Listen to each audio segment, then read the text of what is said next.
Emergency. Queen's Quest arrived. Emergency. Queen's Quest arrived. Emergency. Queen's Quest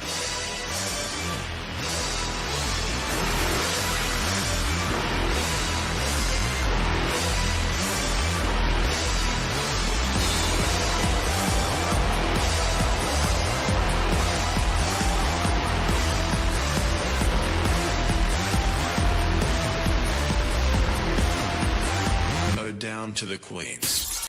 Hello, ladies, gentlemen, everybody inside and outside of the gender spectrum, and welcome back to Stardom Quest Gold, the best weekly Stardom and Marigold podcast anywhere in the world. I'm as always Alex, and I am joined by Dylan. Hi, Dylan. Hi, Alex. It feels so good to be back. As I hope so. Eminem once said. Um, yeah, I mean I'm sick. As my niece would say, I'm sicky poo poo currently. Okay. So I might sound a little gross. I might cough, hopefully off microphone at some point. I might sneeze a little bit, but we here, and See, I'm happy to be back to infect your ear holes with Joshi takes that you for some reason are still listening to 5 years on. you have a fascinating mind. Everybody should be listening to this show, just for you. So Mm. that's my take. But yeah, uh, head on over to our new domain. I think it's 5-star-network.com for all the Five, latest wait, articles. two dashes? There's 2 dashes, I'm pretty sure. For all the latest articles and podcasts from the wonderful world of pro wrestling, head on over to the 5-Star Network's YouTube channel, which is where this and other shows like Actress, Yeah. Stage, and No Limit Wrestling all go up. Didn't get to ask you last week, but I get to ask you this week. What's the story with No Limit? So we had scheduling problems, shocker. Okay. Um, but we'll be doing 2 episodes in March to make up for it. One will be with Scory, and it will be us reviewing Stardom's 9th anniversary show, Mayu Momo. Okay. And Tam Kagetsu and all those are matches that were also on that card. I was overruled in that decision. I was like, let's do Way to the Major League or you know something a little bit earlier, but Scory and Xavi overruled and said that they wanted to do that. So we're doing Okay. that. Um, and yeah, and then next month is also March, so we're doing a March Madness bracket as we always do. Me, Scott, and Ooh. Xavier are going to do the Champions of the World again because we do that every year. So 2 No Limit Okay. episodes next month. That will be happening. I assure that. Fantastic. All Also, right. other news bits. Oh. Um, Me, Scott, Xavier, and Six Star will likely be doing a live stream this week. Uh, the current plan is Thursday. I don't know if anybody's going You to guys change got a that. new genderless wonder for the show. Is that it? Yeah, of course. I got replaced. The DI No, crap. Six Star's been joining our weekly calls that me, Scott, and Xavier have been doing for Wow. like a year and a half. Wow. I've They've been been joining in. replaced. I've been You live in replaced. Ireland. Shut up. That's This is like so it's a nasty. cold world, man. Um, but no, you know what's funny? I was supposed to tell this story a couple weeks ago. Oh god. This all happened because I said in I think I don't know if it was our group chat that you were also in, or if I said this away from you because I was scared you would get mad at me. I said that Natsupoi's kind of been like in a slump and she hasn't been really doing well over the past, like since the white belt run. Uh and to start the white belt run either. And Scott immediately texted Six Star and Six Star entered our call unbeknownst to me with a butter knife, threatening his webcam me because of my slanderous remarks towards Natsupoi. Okay. Um, and that was a few weeks ago. Since then, uh, they've been joining our calls. So, point being, we're going to be doing a live stream, and we will be watching matches. I think that's going to be on Scott's Twitch. Just go to Scott's Twitter. He'll talk about it if we're doing it. I think we're doing it on Thursday. All right. Well, that sounds fun. And Oh my god, you're so busy. might have writing coming out Ooh, within a week. fascinating. I've been Okay. working on it for like a month and a half, so I'm hoping that it will be done within a week. Very good. Very good. That's what we like to If hear. it's not, I'll say again next week that hey, it'll Yeah. probably be coming out this week. Yeah. But I think I'm on the final draft of it. I just have to finish it. It's half about Utami versus Io. Okay. I'm interested. Very interested. Okay. Well, that is that. It is time to get on to the professional wrestling. We're going to start with Dream Star fighting Marigold because they ran first. They had their Corkin last Thursday. Before that, on Stardom or Marigold wrestlers outside of Marigold, Nanae Takahashi has been announced for the next Pro Wrestling Evolution show. She's going to take on Zones in the main event. That's kind of a passing of the torch thing as part of her retirement. Her and Zones were pretty tightly linked when Nanae was first a freelancer, and so I think they were kind of hoping to do this match and then kind of pay that off. But yeah, it should be fun. Maybe I don't know. Zones is very inconsistent. I find, but it's Hit or Nanae. miss. Yeah. It's Nanae, so it should work. Yeah. Uh, I don't see any reason why they can't put something together well. Yeah, can't doubt deny. But yeah, that is that. We're on to the Korakuen Hall show on the 20th of February. They had the Marigold New Year's Golden Garden Korakuen. They had an attendance announced of 778, um, which, I didn't think it was 700 at first, but, who knows? That was at least 12. Um, yeah, no. If that number is true, I think it's fairly good for a Thursday, considering they put a big main event on there and did Bozilla MIRAI. Um, but yeah, if it had been closer to my initial estimate of 600, I would have been like, damn, that is very bad. So Yeah, I don't know. I mean, it ultimately, and I don't love this idea, but they should probably just do the stage. yes, I don't see why they haven't done the stage, I think unless it's like because a like production thing. visibility is just like I think the vibe is just different. Maybe I think they just don't feel like bringing out the stage. Frankly, that is that's fair. probably it. That's Um, probably it. because yeah, I think the stage does give a different vibe than non-stage, and also Mhm. it allows more viewers to be closer to the ring just physically, Yeah, because the bleachers are obviously they go further back than the stuff that's on hard cam. So I think there's reasons for it, but if they really want to make it look bigger, uh, I would do the ramp. They don't have to, but probably should. probably should. Because they're not getting over 1,000 here anytime soon at this venue, so you might as well just fit I to don't the know. venue. I think they can. I think it'll just take some work, but Mm, I think they could I do it don't know. within the next few months if they're on a weekend that isn't, you know, a weekend that Stardom's in Okinawa. I don't think they're running.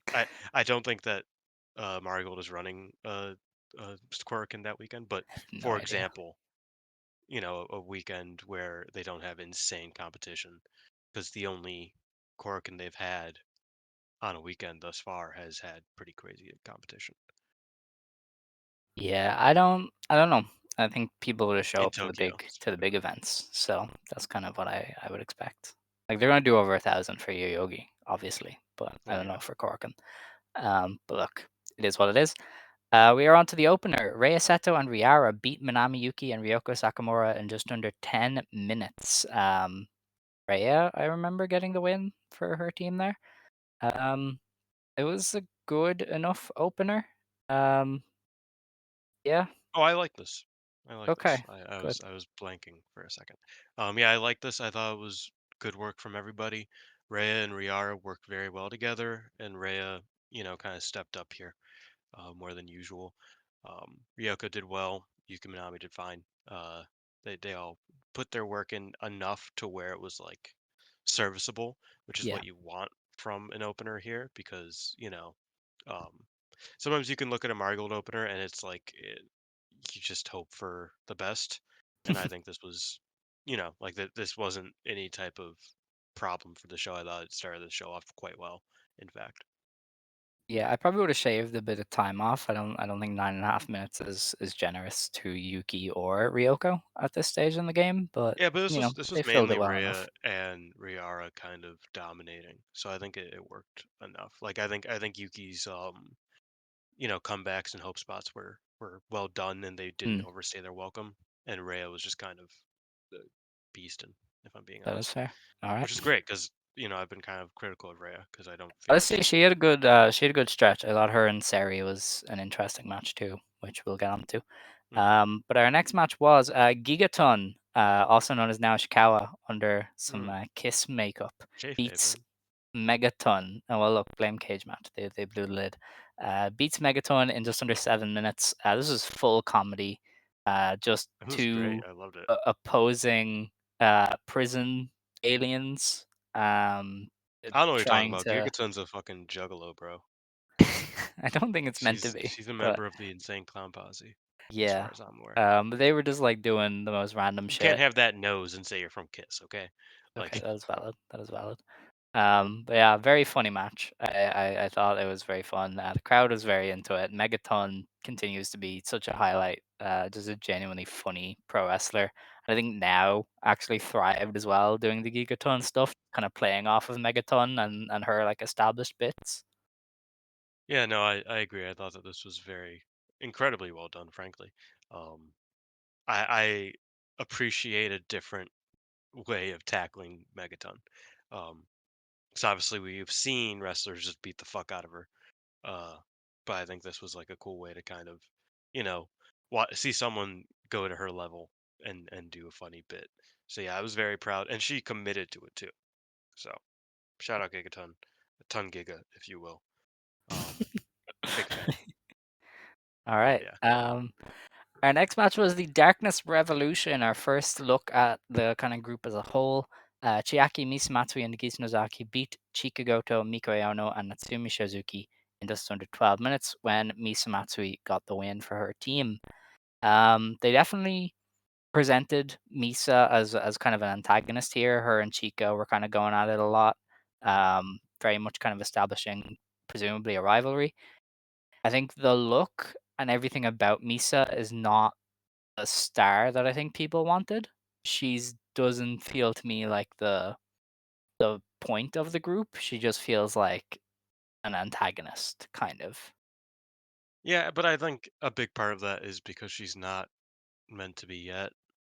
Like, I mean, No, I I think know. I I I think I, some I people were agree. unsure what this would be, and I think it's very clear, even by her gear. Like it's very Alexa Bliss gear. It's very Rejected Kid gear. It's kind of like she's kind of here to be Harley It, Quinn it, because it everybody is Harley Quinn now.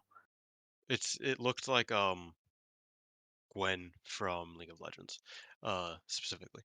It just looks like a League of Legends character, frankly. But Okay. no, I can see it. I think yeah, no, I agree with where you're coming from, though I don't fully view it as a bad thing. I think Misa Matsui is probably going to be I mean she's the permanent number two, uh depending on how Nagisa's doing or how Bozilla's doing, right? Like right Hmm. now, Bozilla is in the main event spot and Nozaki is taking other dates. So, I mean, like so Misa's kind of like the number two. Not taking Yeah. other dates, but you get what I mean. That like Nozaki's just not committed in the moment. Whereas, you could have said 2 months ago Nozaki was as committed as any member of the roster type thing. Yeah. So I think Misamatsui is clearly kind of that number two, and once Bozilla either leaves or just isn't in a main event feud, I don't see Misa necessarily moving down uh from that spot. I think she'll still kind of like roam around there, and I think that's fine. I like the gear. I thought it was cool. I still I she should dye her hair. Yeah. I think I've always been of the opinion that I don't think blonde suits her super well. I've come around to it, but also I'm like, I don't know. I think that you can go back to darker hair. I think that probably works here, but that's a nitpick. Um, I really like this. I really like Dark Revo. Obviously, that pretty immediately was my stance. Obviously, I wasn't here last week, but I did watch the match that kind of decided the Hmm. the faction. I really loved that. I thought it was very well done and a lot of fun. Um, and I'm just happy to have another like have a fun heel group. They're literally a Oedo Tai. Like, Yeah, everything they do is Kagetsu Oedo it's Tai. it's it's Like, funny the because the you same you were plays. bitching at me for saying I would be bringing up Kagetsu immediately, and I didn't. You did. Fuck you. Um, but no, like they are like it's very clearly from the you know late 2010s Oedo Tai playbook. I mean, down to the way that they like kind of turned and united. It kind of reminds me of Kagetsu's turn to join Oedo Tai in the first place, which was like what 2015, where he just kind of was like, I'm kind of tired of y'all. I don't know. I just kind of want to beat the fuck out of y'all with a sign. I think like I forget what weapon he had at the time, but like he was just like, I'm done. I'm just gonna hang out. I'm gonna chill, and I feel like that's like the entire Misumatsui's story is Misa's like, that's just kind of boring. I'm gonna beat the fuck out of y'all with hammers, like that. That's where the perspective is coming from, and I appreciate that. I think they've pretty immediately, it's clicked pretty quickly for me at least. Me personally, and I did talk to people about this, and I have a feeling that I know why. But me personally, I would have had Misa cheat crazy style to beat Miku. Yes. Um, I think like a Van Daminator Busaiku knee would have worked. Oh, I hate the Like finisher thrown. too. I just wanna Oh, say, you don't like the Busaiku? the Or knees what? are What finisher? never a good finisher, the I Busaiku. like the Busaiku. I love They it. never I look appreciate good. it. It's almost as bad as But Tam's fighter no, no, no, shooting, no, no. When a Busaiku looks good, it's great, and I think Misa has a better hit mm, rate than some people. I guess. Not better than not as good as like Kenta or Yeah, I Brian, just feel like, if but you're not doing it as good as Danielson, you just shouldn't do it. That's, I don't know. I don't think she's far enough off for me to dislike it. Um, I guess. I guess I because she do hit it on a wish kneeling opponent this time, and that's always an awkward angle, unless you do it Crash Rabbit it Heat style and just kinda drive your knee into their face. it's difficult because Chikagoto is very tall and she was Yes. not going to reach her standing up, but Yeah. also when she's kneeling, she's like it you know Yeah, it her didn't look good. legs are a lot of like she has long legs, so her upper body whatever. So yeah, I get what you mean. But point being, I think that a Van Daminator Busaiku knee, where she like throws Miku the chair and then hits her with the running knee, that would have been great. And Miku losing there would have made sense. Like it took you know one of Misa's biggest moves with a chair and a bunch of interference, not interference, but and a bunch of hijinks to Mhm. get a win. But it would have really cemented that Misa could rise above things, and then you could just give Miku back the win in the future very easily, like in the next few weeks. Uh, Whereas now they have to continue building Dark Wolf Army and legitimizing, Misa and Chiaki, uh, by giving them a time limit draw against Yeah. Shozuki and I don't know, for Yeah. example. Whereas, you could have like I don't think that's a problem, but you could have just had Miku get her win back even. Mhm. Or you could have kept that streak going and have like Misa just continue to like get one over on these guys until they get their win back, next month, next tour. Uh, so I wouldn't have done Misa over Goto personally.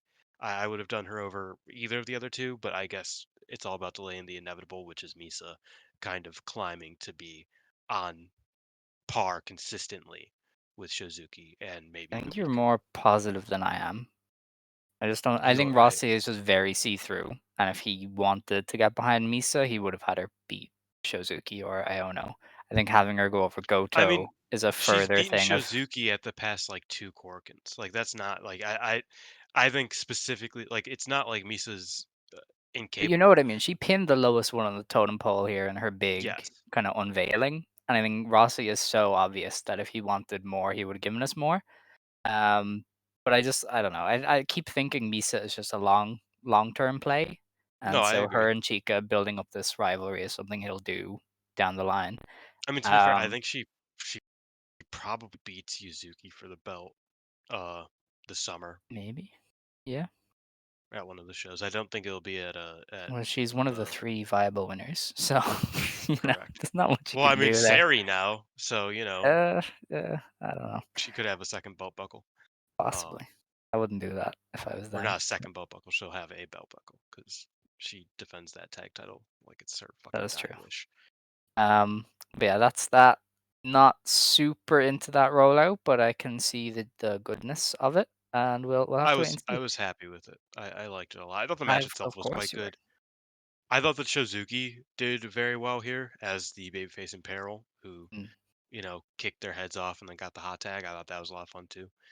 Um, yeah, no, I like this match a lot, and I get what you mean. I think Misa is a longer term thing. I don't think and I don't think that's a problem. No, Like it's just I fine. think realistically She's she Starlight will. Kid. I made this comparison in the Discord. Yeah, She's I mean Starlight Kid. This is her building realistically up ops to she'll be playoff. challenging Sari for the red belt. Like Yeah, that'll be pretty much, yeah. that's the pace that she'll go at. She'll Mhm. go a little bit slower, noticeably slower, but not like, I don't think she'll be gapped 17 times over. I think she'll be challenging for the white belt by the time Vicky is the white belt champion, for example. Yeah, no, I getcha.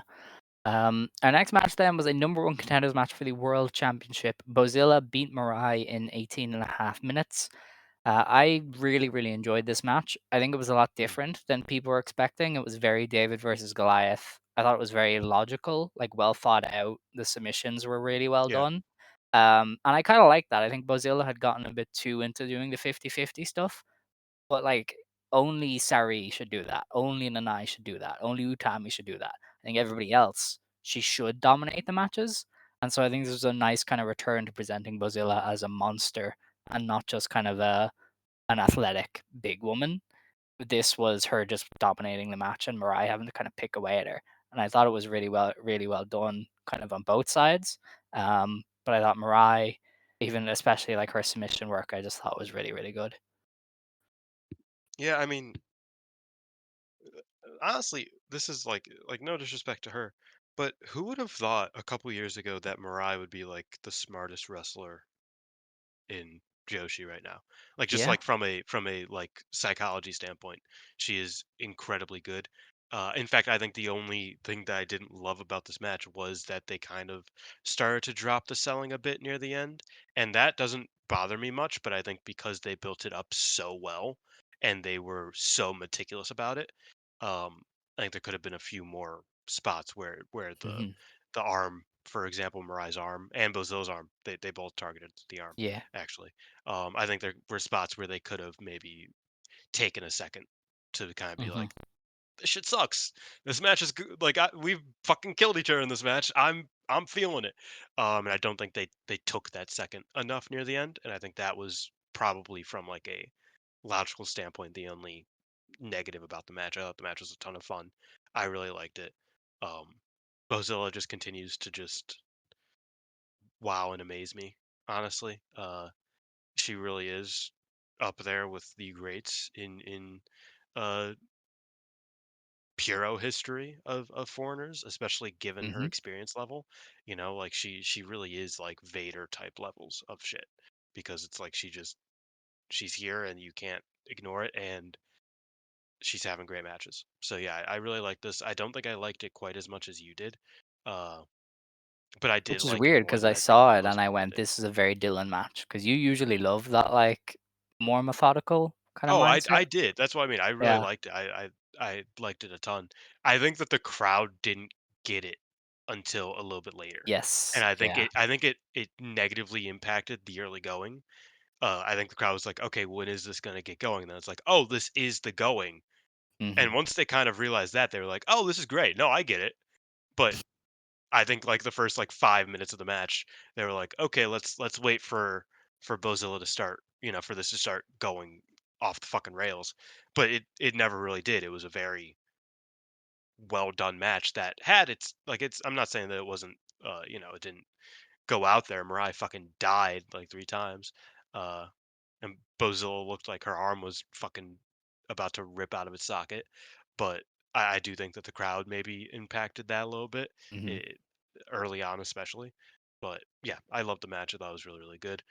This final three was pretty insane in general, I would say. Yes, yeah, and Bozilla was the right choice to win. I think we Yeah, both see definitely. Mirai as a big show challenger, not a Korakuen challenger.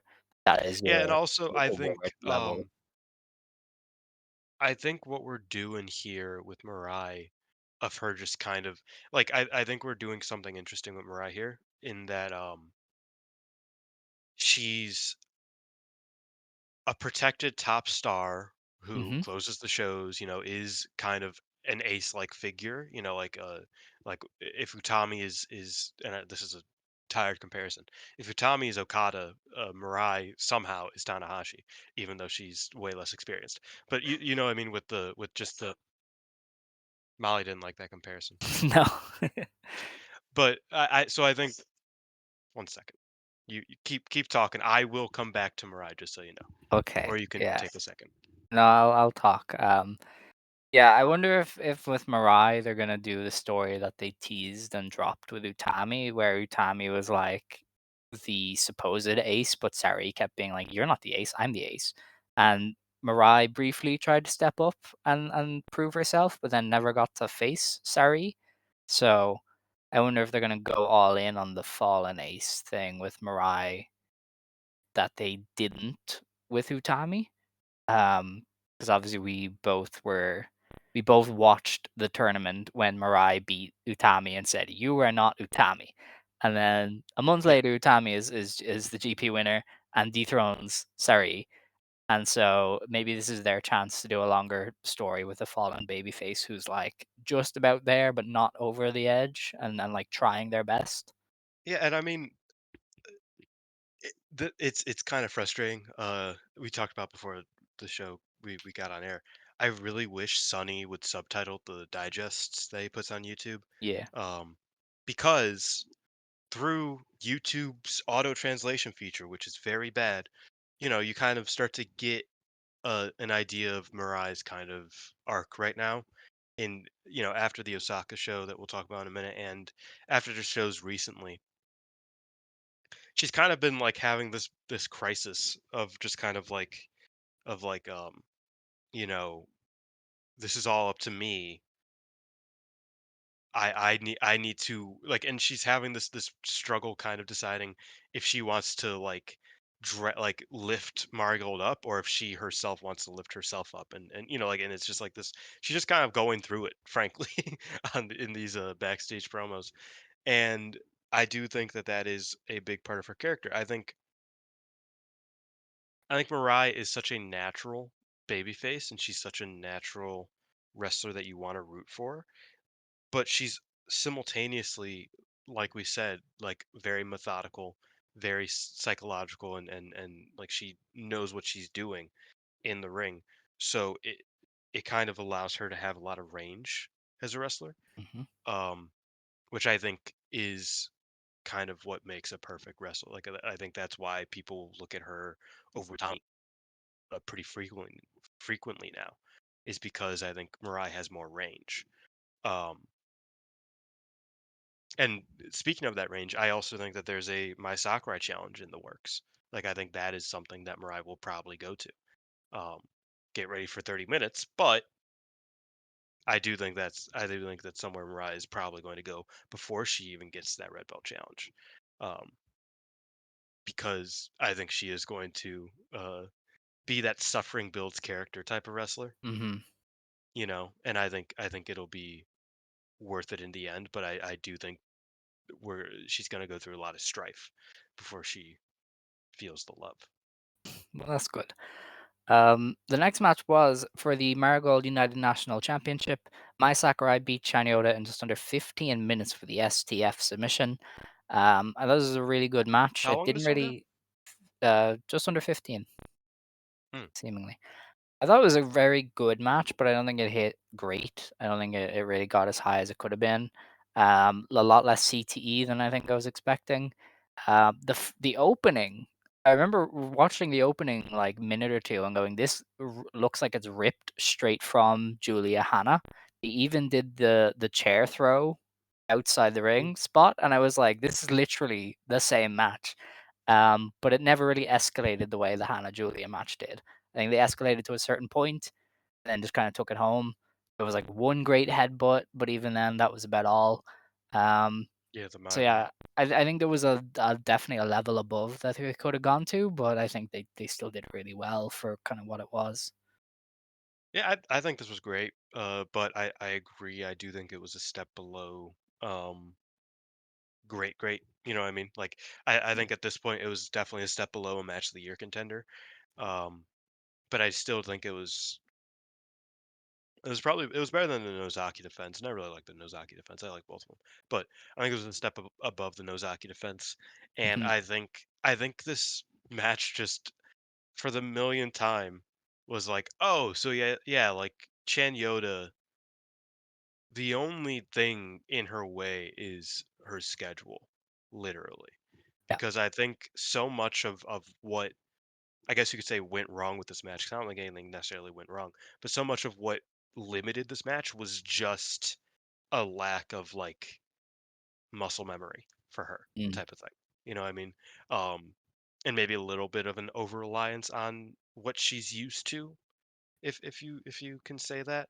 Um, she didn't really try too many new things, which is fine. Like when you're in this sort of situation, I get kind of going to the bread and butter, but I think that was the only like thing that you could even take away from this match because I really liked it.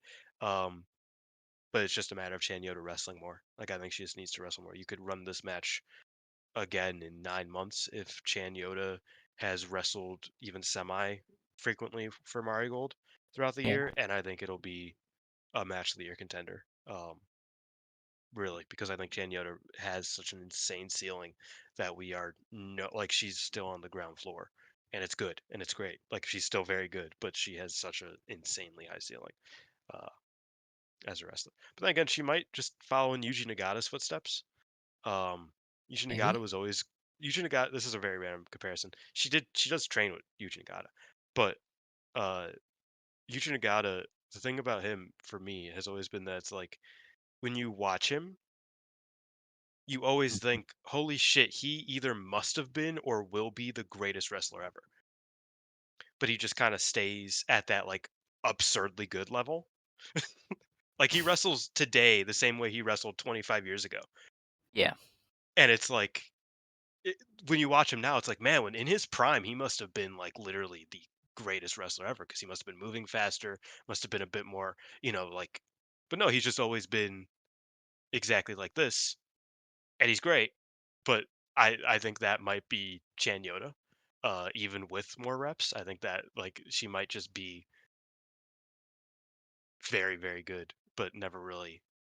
I don't know. This sounds like I'm shitting on Yuji Nagata. He's one of my favorites in male history, pretty much. But I don't know if that made sense at all. Probably didn't. It's fine. Did, yeah, kind of. Although I think you underestimate how great Nagata was. But that's okay. Well, no, but and that's what I mean. I think Nagata was great, but I think stylistically, uh, he didn't really advance, and that's okay because he's Yeah. always been great, and it's allowed him to literally wrestle the same style today as he did 20 years ago, and that works for someone that good. Yeah, that's fair. After the match, then in the post-match comments, Mai Sakurai kind of alluded to starting her own faction. Basically was like, "Hey, Mm, I have Chanyota now. I'm gonna have to get others," which we all kind of saw coming. Darkness Revolution was going to spawn other groups just as a retaliation. And Mai Sakurai is now putting the feelers out, and there was something in the Osaka show that makes me think there is two wrestlers that she could get on board.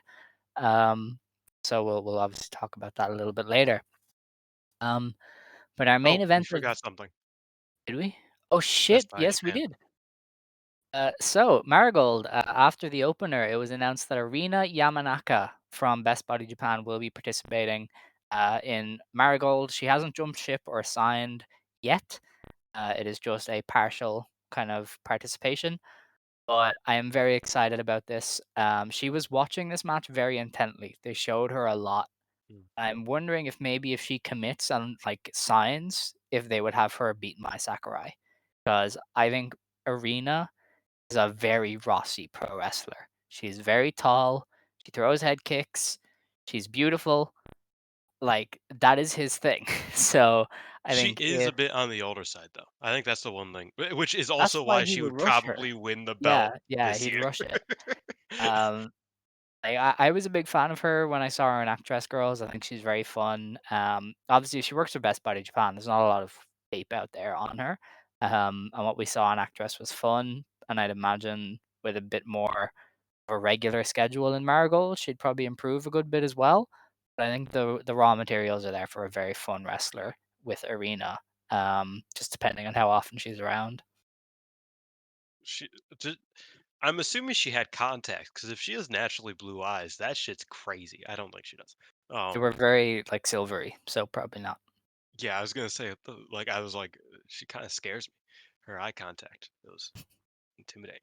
But yeah, no, I've never seen her before, but she is tall and absurdly pretty, and as far as I've heard, quite good.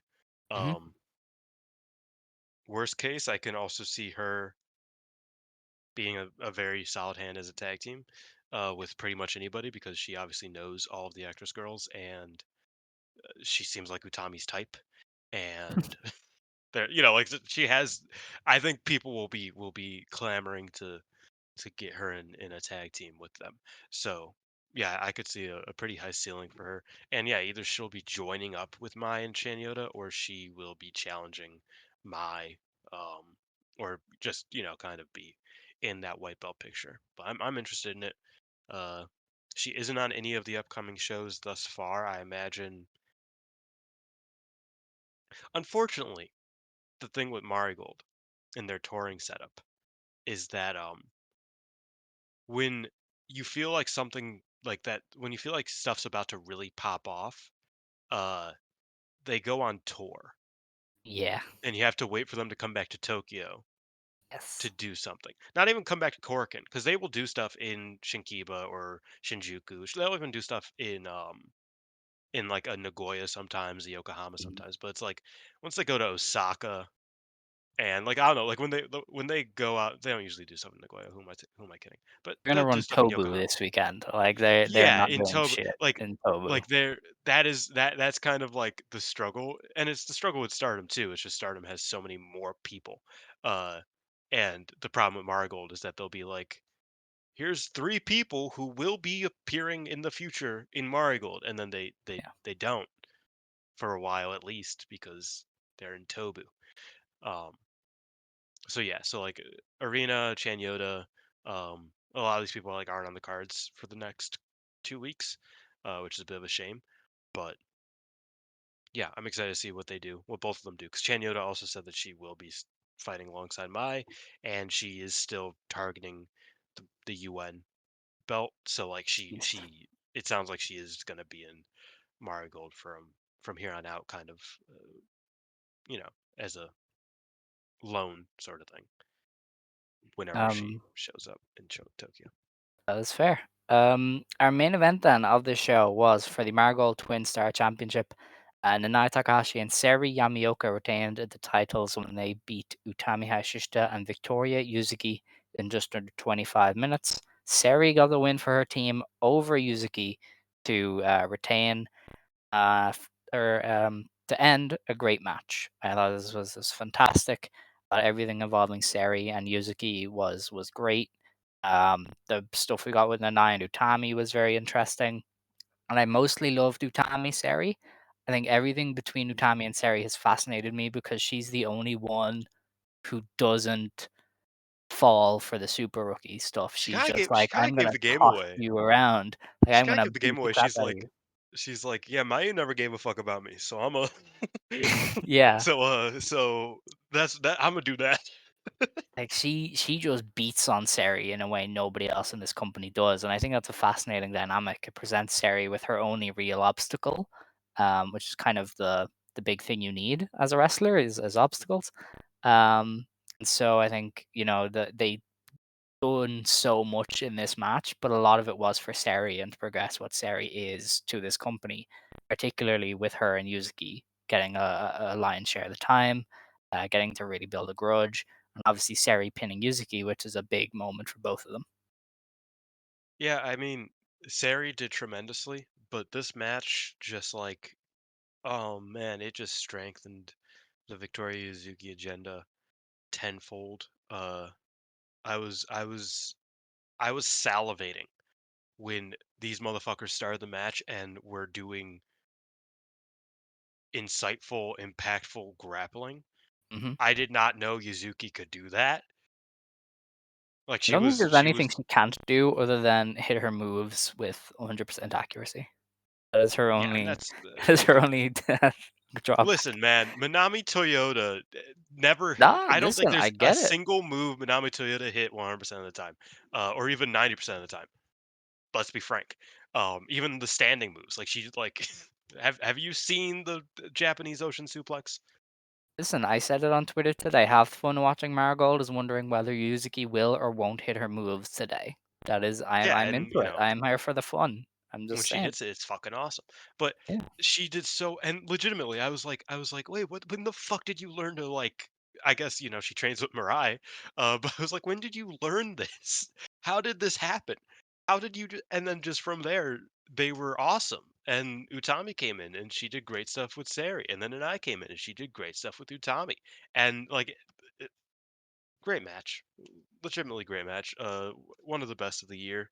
I would say top 10. It's it was so good. And Sari and Yuzuki are just really proving that motherfucker Scott right. It's kind of ridiculous. Um, I've What loved them both I the whole time too, but like yeah, this motherfucker with his he was public. agendas, yeah, like damn. And they just have you ever seen that picture of the dude with like three plates at the cookout? Yes. That's Yeah. Scott right now. Like that's what we're doing right now. It's kind of ridiculous. And Mirai, he was on the Mirai train before most people. Well, not before, but Well, no. when most people jumped Wouldn't off it already. Um, what I really liked was that Seri had to pull out kind of a different variant of her finisher to beat Yuzuki. It's one of those very Rossi tropes of like you have your finisher and then you have your super finisher. And I think it does protect Yuzuki to a degree that Seri had to like do an extra roll through into a shoulder trap That's a thing to get the win. that's the Aoki clutch. Yes, the She learned that Aoki from clutch Shinya. because she Yeah. has started to do that. So I did like that she had to like add another layer to her trickery to beat Yuzuki. And I think Um, I think once she gets quicker with the Aoki clutch, that'll be a great flash pin. yes, She kind yeah. of used it as a flash pin against Rhea, but it was a bit slower, so like Mhm. it didn't really look like one. But once she just gets a little bit, and obviously she got that move from a legendary shoot fighter, so I get her wanting to do it correctly more than wanting to do it fast. Uh, that's fair. But once she gets some speed on it, I think that will be like a great flash pin. What I noticed throughout this show, and I don't know if I'm just completely losing my mind, the company's house style is really grounded right now. Like the Mhm. last three matches were Yeah. very grounded. This when Marigold started, it was a lot of the similarities to Stardom. It's kind of like high pace, very athletic, a lot of bomb throwing. But throughout this show, it felt very grounded, very kind of logical, very realistic, very struggle based. Like the Nanae Utami stuff, I think was very struggly. It was just Hmm. kind of like we're like actual titans colliding. The Bozilla Mirai match, a lot of struggle going on there. Um, I don't know if I'm reading too much into it, but it does No, you're feel like right. they've really grounded the house style to suit a lot of the talent a lot more. Again, I think a lot of that is Mirai, um, Yeah, possibly. because that's kind of her bread and butter is the more, especially she moved away, and she made a comment of this that she moved away from being a powerhouse, which is kind of how she was in TGPW and in Stardom, Hmm. to in Marigold she wanted to be faster and more technique based, and she is faster and more technique based now. She is also rips your head off with a lariat whenever she can. Um, but so I think a lot of that is just like kind of who is training here. I mean, I mean, we don't know exactly how the training works in this company, but when the rookies are being trained by Fuka, a former shoot boxer, and the main class is, as far as we know, being trained by Nanai and Mirai, an AJW wrestler and a fucking what was his name? Saitama trainee, original Tiger Mask trainee, and a Taka trainee. Like these are things that like I think definitely rub off on the roster, and I like it. Mhm. I think it's really cool.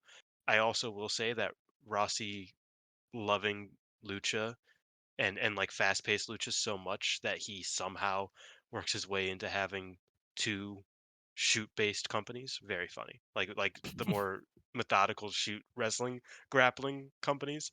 Hilarious. Like I don't know if it's by design or if he's just like I don't know how this keeps happening. Stardom's the only one that was not like like because Arjan was a shooter's paradise. Hyper visual fighting was the Yeah. whole branding. Yeah. Although Stardom did So start quite uh fighty as well. It was very karate not I based. yeah, but that Well, not was more karate, but just it was very because like shoot boxing kind of stuff. But those were the only places that they could find trainees that is true. That is very was fair. at Yeah. shoot fighting gyms. And And Fuka had a bunch of connections in shoot fighting yeah. in shoot boxing rather.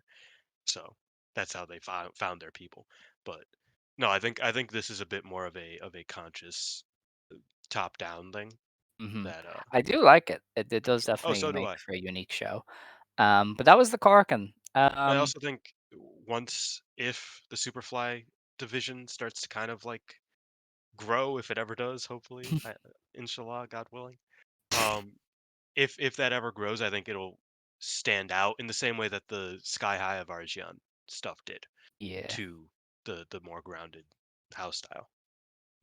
After the match, Yuzuki basically got straight in Seri's face. Was like, Mm. "Hey man, that ain't it. Let's go one on one for the Superfly." So they haven't said when that will be. I I doubt imagine they the run it at Korakuen face, but it probably Seri will be the Korakuen. Yeah. Seri does have a mild concussion. Um, but the thing is that like I don't think she knew she got concussed at any point because like she was on the Osaka show. She was out there for all the matches after seconding. Like she was fine. I think she just like went like she was like, "Oh, I kind of have a headache." Like randomly throughout the week and they were like, "Oh, you have a concussion." She was like, "Oh, okay." Cuz she seems fine. So, obviously concussions ain't nothing to sneeze at, but Hmm. I don't expect it to take her out very long cuz it doesn't seem like it affected her too heavily in Yeah, comparison to how, I mean, even mild concussions can really fuck you up, but it doesn't appear that that is the case for Sari. Uh, that's but good. we'll see. Um, Yeah, and also, since most people listen to Japanese commentary, Sonny did say while there was a bit of Sari refusing to disclose her weight, um, Sonny did mention that she used to wrestle at like 52, at like her official weigh-in, she would make weight at KGs. 52 kgs, yeah, and the weight limit is 55. All right, that's So good. So if she cuts anything, like she'll probably be fine, and yeah. she's a wrestler, so she can cut. Um, I did think this show was another part of the company revving up. I said the Shinjuku Mm. face was kind of like them starting the acceleration, and this felt like them going into second or third gear. I think they have a lot of momentum coming out of this, at least to me, and I think to the other kind Yeah, of bigger Marigold fans. I think a lot of people have a lot of excitement about what they're doing. Um, I think that's good for your Corkins. I do wish they followed up on it a little bit more, but obviously they are, slaves to the geography of the country and can only get some people for certain dates. That's kind of it. But I yeah, did come away from the show kind of really excited for Marigold. yeah. So some of the most fun I've had watching a wrestling show top to bottom, in a minute, honestly, because I thought, like I think that's the thing about Marigold, and I talked to Scott about this, and he kind of agreed that it's like when you look at a Marigold show and you call it great, you sometimes have to like be like, well, we don't talk about that match, or that match that was better. Like early on, it was with the Miley Graces of the world, and now it's more with like the rookies who are just kind of left out there to sink or swim. I thought that they swam here, and there was only one rookie match, so top to bottom, this was one of their best shows frankly, because I thought everybody did well. It built on itself. I think the first match, or the second match is better than the first match, and so on. The main event was the best of the night. I think that it was just like a very textbook great wrestling show that I enjoyed greatly. It was, like I said, one of the most fun top to bottom shows I've seen in a minute. Um, Because after most that, companies then have at least a shitter on each card. I'm gonna be real. Like yes, that that new beginning in Osaka show, there were a handful of shitters, but it was a good show, quote unquote. But there were some matches. yes. After that, then we had a house show in The um box. the 176 box in front of an announced 318 fans, which was a slight increase from their last show there. I was gonna say I Um, feel like this crowd was pretty decent. yeah, Like it just looked vibes full, wise. Usually full usually enough. the box ain't really popping, but generally I thought they were pretty happy about this, especially the Bozilla match, because Yes. four of the most popular wrestlers in the company will probably do that The opener was Flying Penguin beating Ryoko Sakamura, who cannot buy a win, sadly. in her hometown. By the way, Ryoko is That's from crazy. Osaka. She No, did hit that a is so bad. brainbuster for the first time. That's Uh, beast. I didn't watch this match, but I did watch the Okay. digest, and she did mention that she was like, "Well, I lost, but I hit a brainbuster." Fuck yeah, Woo. yeah. Um, then we had Mai Sakurai beating Riara in 8 minutes. I've really come to realize Mai Sakurai cannot work down. There's just something that does not vibe about how she wrestles with some of the lower card wrestlers. It's like she wants to do her normal style, but there's not enough time to rev up properly. And Mhm. so you just kind of end up having them kind of trading forearms with everybody going, all right, cool. Yeah, I didn't get to watch this. I was going to watch this, but then I just kind of left it on while I was making myself breakfast this morning, and I realized I did not see any of it, and the Seri match was already starting, so I was like, I'll just watch this. That's crazy. Yeah, I like them both though, and Riara was saying that she wants to join Yeah, so Sakurai Mai in the. Sakurai after the match dragged her to the middle of the ring and put her in the Yeah. Paradise Lock. And Oh, because Riara does the Paradise Lock, and Mai Sakurai. I Well, see. Riara's a big Mai Sakurai fan. So Oh, she kind of took the Paradise Lock from Mai Sakurai and started doing it. And Mai Sakurai was like, "That's fucking my move, bro. We're in the same company." I see. I see. And so Mai Sakurai did it to her as like kind of, you know, pay your dues, kid type thing. Oh gosh, there's lots happening. Hold on. It's okay. Oh, there it is. Okay. Yeah, I'm trying to multitask. I'm trying to like edit this thing as we podcast, and it's not going well. Um, but yeah, Riara afterwards was like, "Oh, I want to like become a protege for my Sakurai, so I can learn how to do the move properly." Which brings me to my point, which is I think Rhea and her could join as like an undercard tag team. They could join my Sakurai, especially because Rhea, her gear is so like, lady coded.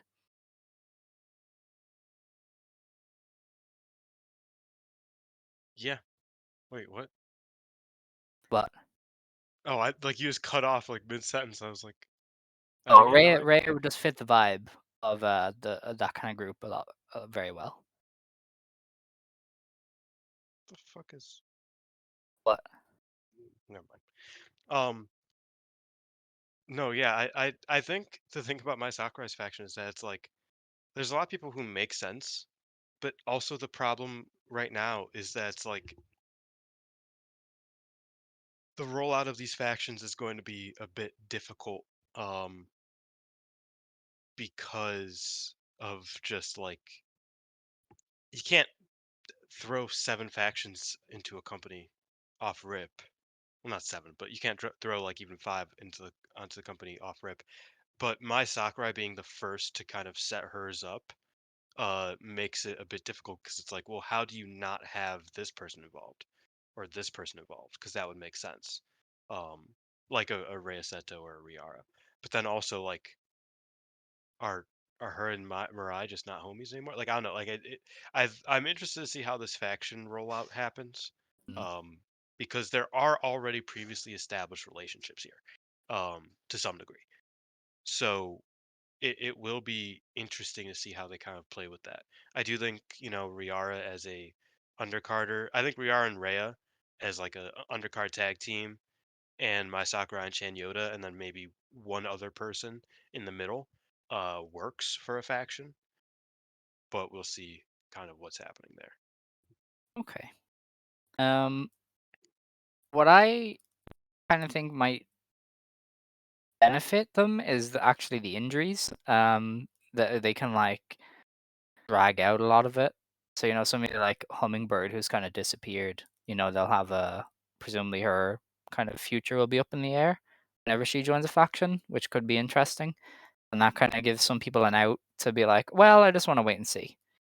But yeah, I do kind of get you. I think some relationships will be destroyed as part of it, which is kind of a big Rossi thing. Is I think factions and the interpersonal relationships tend to be a big part of his booking. So I do kind of suspect that there'll be a lot of hurt feelings over some of these. I just found a fascinating Twitter argument that I'm like, wow. Sorry, I got taken for a whirlwind for a second. That Um, is fair. yeah, my bad. I Um, blanked. That's on that's me. all right. Everybody else heard me. It's fine. Our next match was Yes. Seri Yamaoka Seto in 8 minutes. I thought it was a fascinating little match. Really interesting technical stuff. I thought Rhea handled herself in the grappling department really well, and then she was able to kind of up the ante with some of her forearms. And I think Seri has good forearms and really good selling, so I was happy to see that kind of incorporated. Um, and yeah, I don't even like this kind of style, but I thought they both just did it really well, and it was And really that's interesting. interesting because I think this was a bit for my tastes of this style.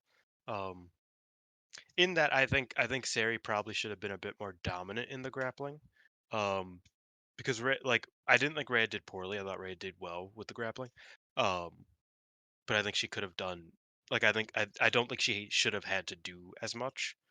Like Sari probably should have like they should have kind of like sparred a little bit, and then Sari should have fucking gotten the upper hand, tossed her, got an advantage, and Rhea tried to fight back around from that. Like I think it was too much of the stalemate stuff, which is always been kind of my problem with translating real fighters to wrestlers.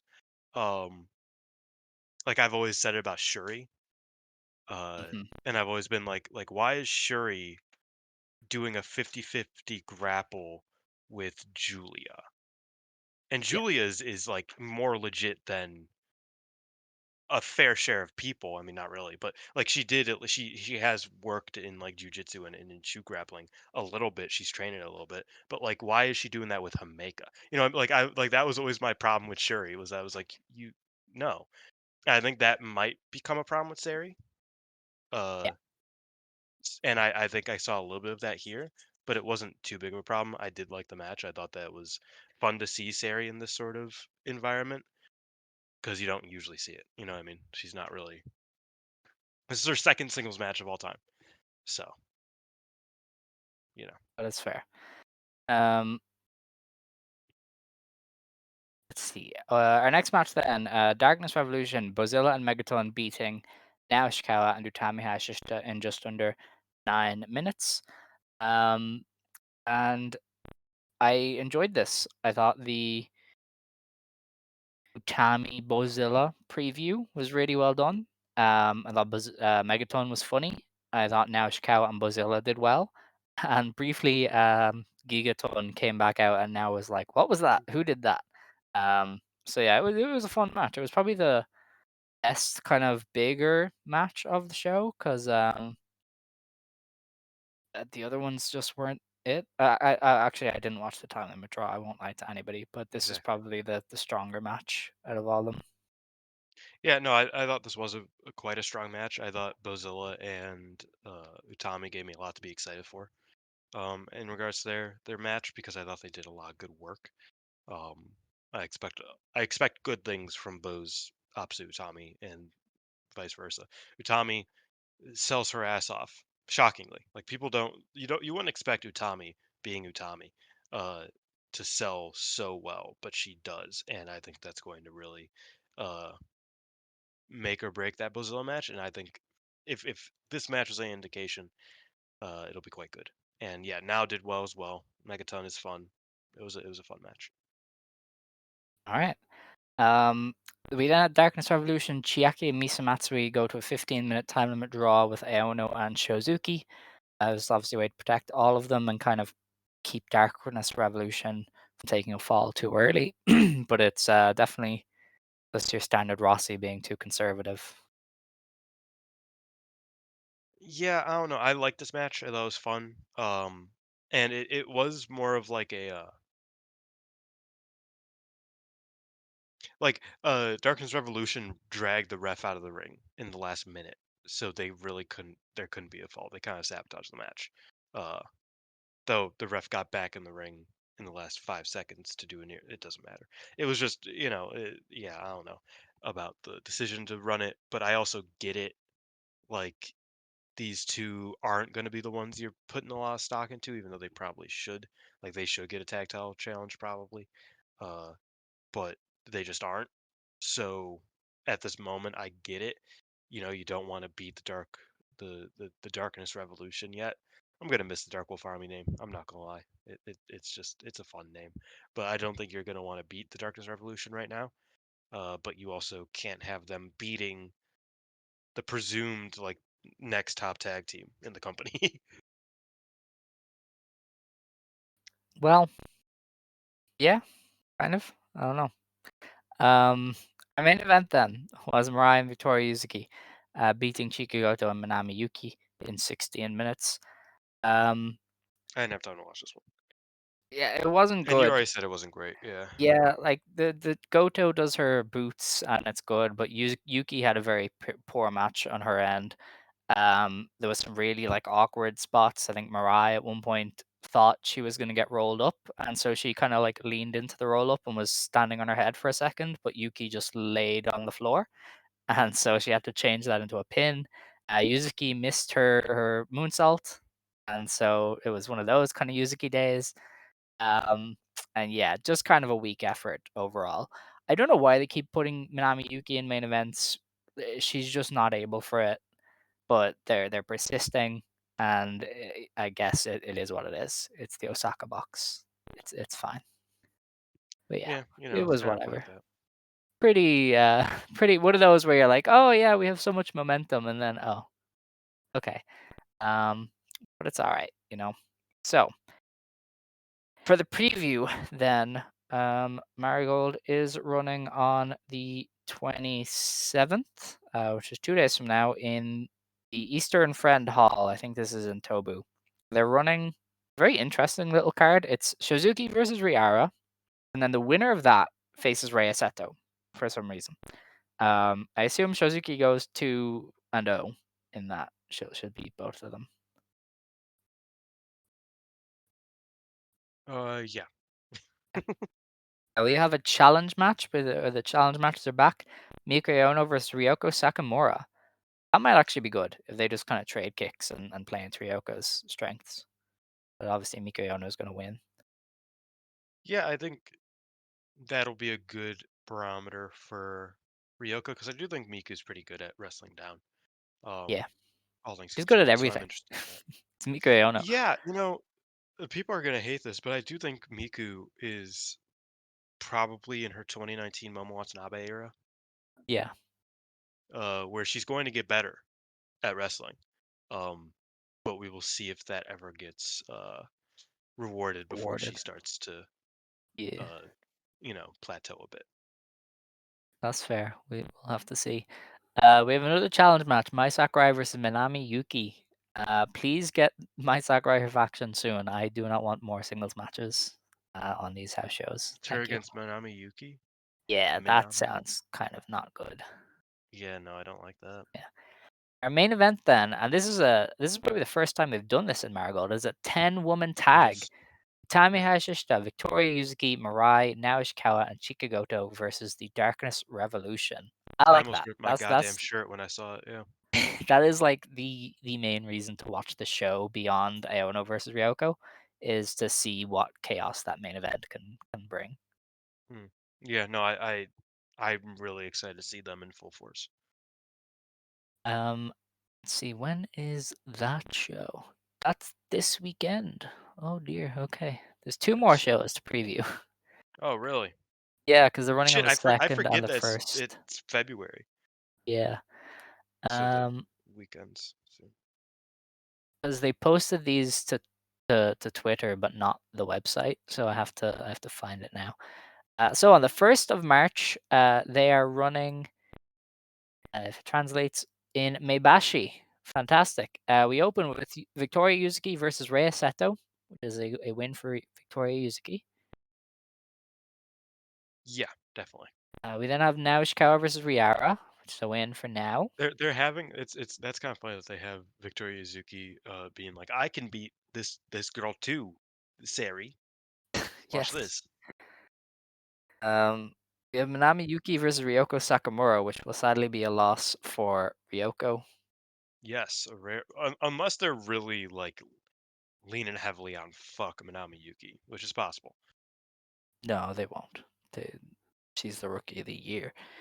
We have a passion countdown. Nanae Takahashi versus Chika Goto. Fantastic stuff. We like to see it. Fuck yeah, let's go. Um, Mai Sakurai and Miko Aono versus Chiaki and Megaton. At least that will have a finish. Yes. Mai Sakurai and Aono are going to win. And then we have a 6-woman tag match to preview the world title match. It is Shizuki, Mirai, and Utami versus Bozilla, Nozaki, and Misa Matsui. That is very good. I I could see. love the fucking Darkness Revolution, bro. Like Yeah. these cards are just better now. Yeah. No, I agree. I think Darkness Revolution probably wins that one. Um, I don't think they want to pin Now's on the other Nozaki side. or Matsui. Hmm? Who's on the other side? Shizuki, Mirai, and Utami. Oh, Now, that unless might this be hard. doesn't main event, I unless mean, they main event with Nanae, um, yeah, I think because Bozilla this could isn't beat going 30. Shizuki, Yeah, I agree. but otherwise that might be hard to give away a fall. Yeah. Um, but then on the 3rd or the Oh, 2nd of or March, Misa or Shizuki could that's true. That's true. trade a fall. On the 2nd, they are in Kanagawa, and they open with Miku Ono and Chikagoto versus Mirai and Yuki Minami, which is probably a win for Iono. Yes. Yeah. We have now Ishikawa versus Megaton versus Riara. That is something. Oh man, we're gonna see what Megaton could do in a fucking trio match. That's great, 3-way. I'm excited Uh, for that. Rhea Seto takes on Ryoko Sakamura, which is probably another loss for Ryoko because they hate me. Xavier just called Scott Pookie, and I don't know what. Uh, Sure. yeah, that's Scott is very pooky, I will I say. agree. I Um, agree. we have Mai Sakurai and Natsumi Shizuki versus Nagisa Nozaki and Misa Matsui. That might be a time limit draw. Who's team with Misa? It's Like oh Nozaki. yeah, no, Yeah, that's a draw. TLD.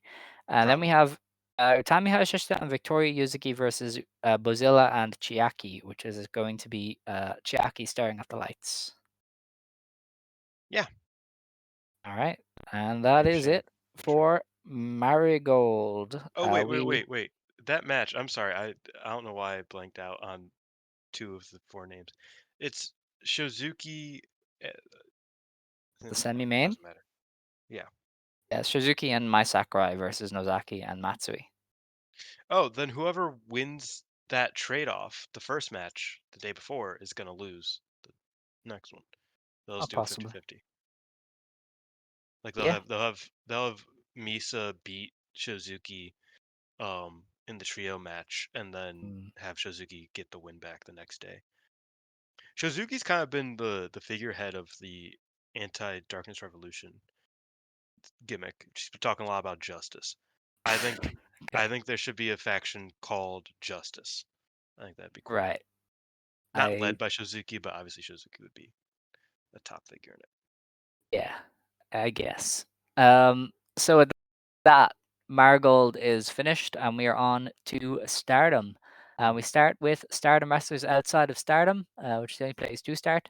Momo Watanabe has been announced for AEW Revolution. She will be challenging Mercedes Moné for the TBS Championship, I want to say. Hmm. Yep. Yeah, the TBS title. She So that also might be on Dynamite tonight, tomorrow, I tonight. don't know. They've Mercedes. announced a women's match already, so they won't do two. Well, no, she's not going to be Unless on. she's She's not going to be taped. wrestling.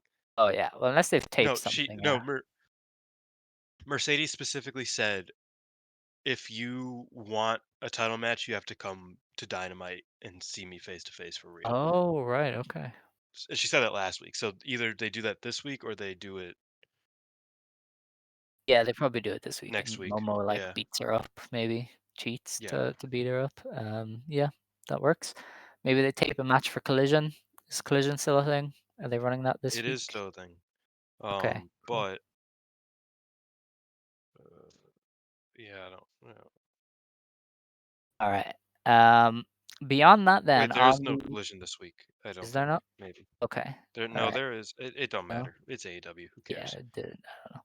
I don't know. Beyond that, then, on the March 1st Sendai Girls show, Maika and Natsupoi will have a mini reunion as they take on Chihiro Hashimoto and Manami. This was announced during the Stardom House show in Sendai this past week. We're not going to review that show because it built to the pay per view that we're going to review anyway. But I do want to say Neo Genesis versus the Young Gen, very good main Quite event. good. That was Yeah, very good. it was last week. You guys were talking about it, and you guys couldn't understand why it was happening. Um, it was all the generation wrestlers inside Ida versus the other seventh generation wrestler, Starlight Kid, and her faction. So that was kind of why like the sisters and Ruaka were together, was because they're all seventh generation. That is awesome. Yeah. There was another announcement involving Stardom wrestlers for some like small indie show, and I cannot for the life of me remember who it was. And obviously, I'm not going to be able to find it. I don't know the indie. Thought it might be Azumi, but she hasn't retweeted, so I'm going to assume I was just losing my mind. Yeah, I feel like I would have heard about an Azumi thing. Yeah, I know there's definitely somebody doing something that I forgot, but it is on a very small indie show, so I don't know Somebody what will can we do. correct us, I'm sure. Yeah. Or we'll see it like tomorrow and Yeah. correct it. No, it'll become the biggest thing ever. Well, Yeah. we'll find out that you know, Natsupoi's wrestling Mayumi Ozaki in the middle of nowhere in her return Yes. match. It's like, wait, what? Why? Um, with that, let's get on to the review part. We're gonna look at Stardom Path of Thunder 2025. This is in the Light Cube Utsonomiya. They did 896 fans, which is a sellout. It is double what they did here last year in February, and it is about 100 and 150 less than what New Japan does in this venue. Now, New Japan Mhm. runs house shows once a year, but even still, I think to even be touching what New Japan does is a very good sign for Stardom. And also, Um, this is the first time they've ever done like a notable show in Tochigi.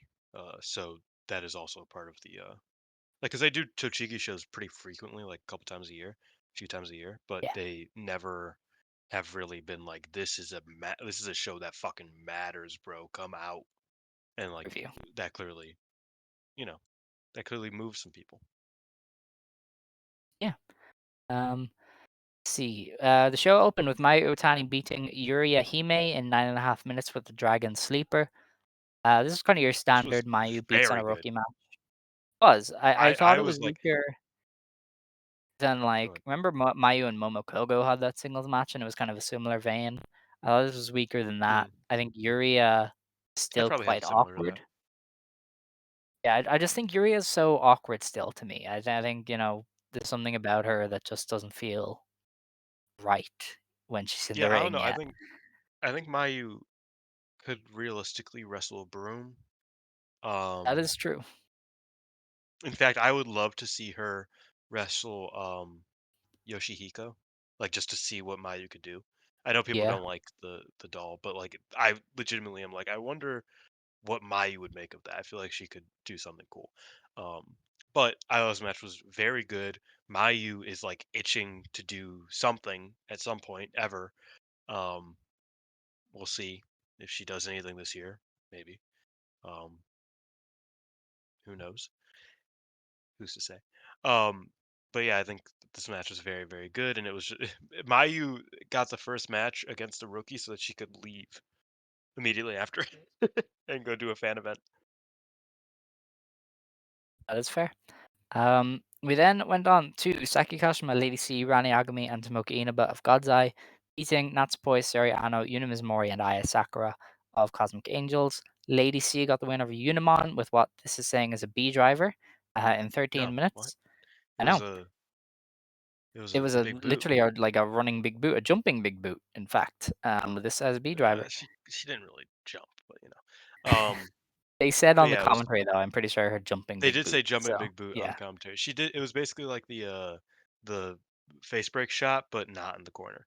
Um, so Yakuza kick, I guess, is the way they call it. Not in Japan, but elsewhere. Um, yeah, this I was pretty happy with this match because this was a good match by the merits of God's Eye, which isn't yes. always the case. Well, they did Like, have all of the Hoopers: Saki, well, Lady no, C, and Rana, yeah, Tomoka. That is the lineup. no, and I like I and the thing, well, that's the fucking problem. God's Eye's a good group because Yes, you just named all of the wrestlers that weren't later in the card who also had very good matches. yes. Like, God's Eye's just so strange because it feels like in FIFA where you put all of the greatest players all from different continents. So it just doesn't work. It's like, what the fuck are you doing? Like, yeah, they're great, but like, what are you? There's no chemistry. Like, it just doesn't. It doesn't click. You're gonna suck. That's kind of how it feels about God's Eye half the time, because like all these wrestlers are good, and in this Yeah, match, like they actively were and they were against good wrestlers. Like, don't get me wrong. Like, this is a good team for it's the best team, more or less, for Cosmic Angels. Um, but like God's Eye was actively like the piece of this match where I was like, yeah, they hooped, they did well. Fuck yeah, good for them. Wasn't expecting it, but that's cool. I was happy. all right. Yeah, I thought it was a good match. I like Lady C. I like Unimon. They did the finishing stretch. It was good stuff. This is also building Um, to their trios challenge, by the way. yes, yeah, That's why Lady they C is won. gonna lead two of her team there, so that's why she got the dub. Um, we then had Azumi beating Akira, Waka Tsukiyama, Akira. and Death in a four-way. Azumi pinned Akira with the Azumi Zushi, and I thought this was a fun match. I won't lie to you. Yeah, I thought it I thought was it there was was I a lot thought of it was really all well right. done four-woman spots. Akira looks so much more natural than Yuria. I don't think Oh, Yuria could do this 100%. match in this way, but Akira looked natural and even got in on the fun with like three other wrestlers, which is difficult. Death, dude, she did the death Akira death.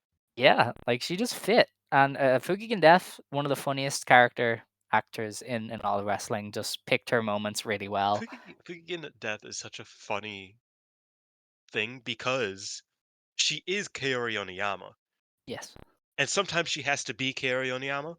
yes, So in the main event, she obviously wanted to support Rina, but it's just a clown being so like you could see her on the outside being so like dying at every single every single near fall, and I was mhm, like I know Yonoyama obviously cares because she fucking raised these children, in the undercards, but it's just so funny because she's still she's still death. But yeah, no, I thought this match was solid. Like, I thought it yeah. was certainly not the worst match on the card. No, Maybe not even the second worst match. um, I don't know. I haven't really thought of We'll that. talk about it. Our next match was The worst match Maika, ever. Hanako, and Rian beating Momo Watanabe, Tekla, and Rocca, and the team of Hazuki, Koguma, and Momo Kogo. Maika pinned Tekla in 11.5 minutes with Michinoku driver number 2. Yeah, this was fine. Micah and Momo did some stuff that made me go, hell yeah. Hanako cleared house at one point, and I just rolled my eyes because I was like, this is the strongest anyone has looked in this entire match, and it's I feel like Hanako. I rolled my eyes at most of this match, man. Like I just felt like That is nothing, fair. nothing grabbed me at all. And it's not even I because don't like, know. and not even because like Hazuki, like Stars did nothing in it. They didn't, Yes, but they were very that's not quiet. why. It was just because like I don't know. I think Micah, God bless her. You know, she was one of my favorite wrestlers for a very long time, but she is just so boring right now. And she's followed by a taller, more boring wrestler, and Rian, who's trying her best. Uh, More power to her. Um, I and actually put liked some of them. the Micah Rian team up moves. I won't lie Yeah, to no, you. I mean it was fine. Like that's the thing. I think Rian. Like I have no problem with Rian. I think, like I said, she is actively trying, and I think it's just a skill level thing that like she can't save a faction without its best wrestler and its most interesting wrestler. You just can't do that when you're Rian. Yeah. Um, Xena, Xena, Mina, we need you back, please. Uh, and then yeah, I thought Tekla was bad. I thought Ruaka didn't necessarily impress like she has been recently, and Momo did her Momo spot Yeah, it was briefly, good. but not. But it wasn't even like it wasn't like something to sink your teeth into. Even it was just like, yeah, you know, Momo got in there and did a couple cool things and then got out. Like it wasn't like her and Shuri like to do those like 5 minute things where they just like really go at it for a few minutes and like you Mhm. can really. They didn't really do that here. Momo just kind of was in for 45 seconds, did a couple things, and then got out. So it was just I just didn't like this match. I thought it wasn't good. That is fair. I was kind of annoyed by the finish. I think, Micah pins Tekla, Yeah, Tekla pins Micah at the cork, and Micah pins Tekla. Like, is that all you can do? Like, do Micah's do been pinning something. Tekla so much, and then Tekla got that one back, and then pinned her so much again. Like I don't know what we're doing here. Yeah, Are and we doing a Micah Tekla match? Is that ever probably, gonna happen? probably will, because Micah or Tekla, got her heat back by like getting Intaro Okada's face and being like, "Oh, you get that smile off your face," and I was like, "Sure." Um, yeah, Micah, you deserve better than this feud. This is so uninspired, I so don't know if boring. she does right now, man. Micah is so much better than this feud. I'm sorry. And Okay, she's afterwards better than a feud with attacked Tekla. they She's attacked better than a feud with EXV Tekla. That's fair. backstage, which is what it is. But yeah, like surely you can do something other than these 50-50s. I know I said this with Scott last week and we kind of had a laugh, but like is that all you can do? How many times have Tam and Saya pinned each other as well? Like, is that the only way you can progress anything? Is just constant pins over each And other? I don't even think that's like necessarily a big problem. It's just like when you do But it for every it's if they single do, yeah, they do it for pairing everything. Title and matches, every new title pairing. previews, like grudge feuds other than Konami Siri, where Siri refuses to lose, which is beast. But like Like every other okay, like feud is just 50-50. I was recently accused of being a Mari drone, and it's true, I am. But more importantly than I think that, I accused you of that. I've been accused by 3 people. That They're is all on my crazy. shit list. Um, Even though they're right and it's true and I don't care. Yes. But I think there is a difference between, like I said, having wrestlers who frequently trade, just like from a long term perspective, like Misa Matsui and Natsumi Shizuki. They pin each other frequently because they were the first feud in the company, pretty much. Yeah. Like that, Yeah. like that was the first feud they ran outside of like Sari. Um, I think it's different when a month ago you decided, okay, we're doing Tekla and Micah in 3 months. Within those 3 months, they are going to pin each other a total of 6 times each. Why? Yeah.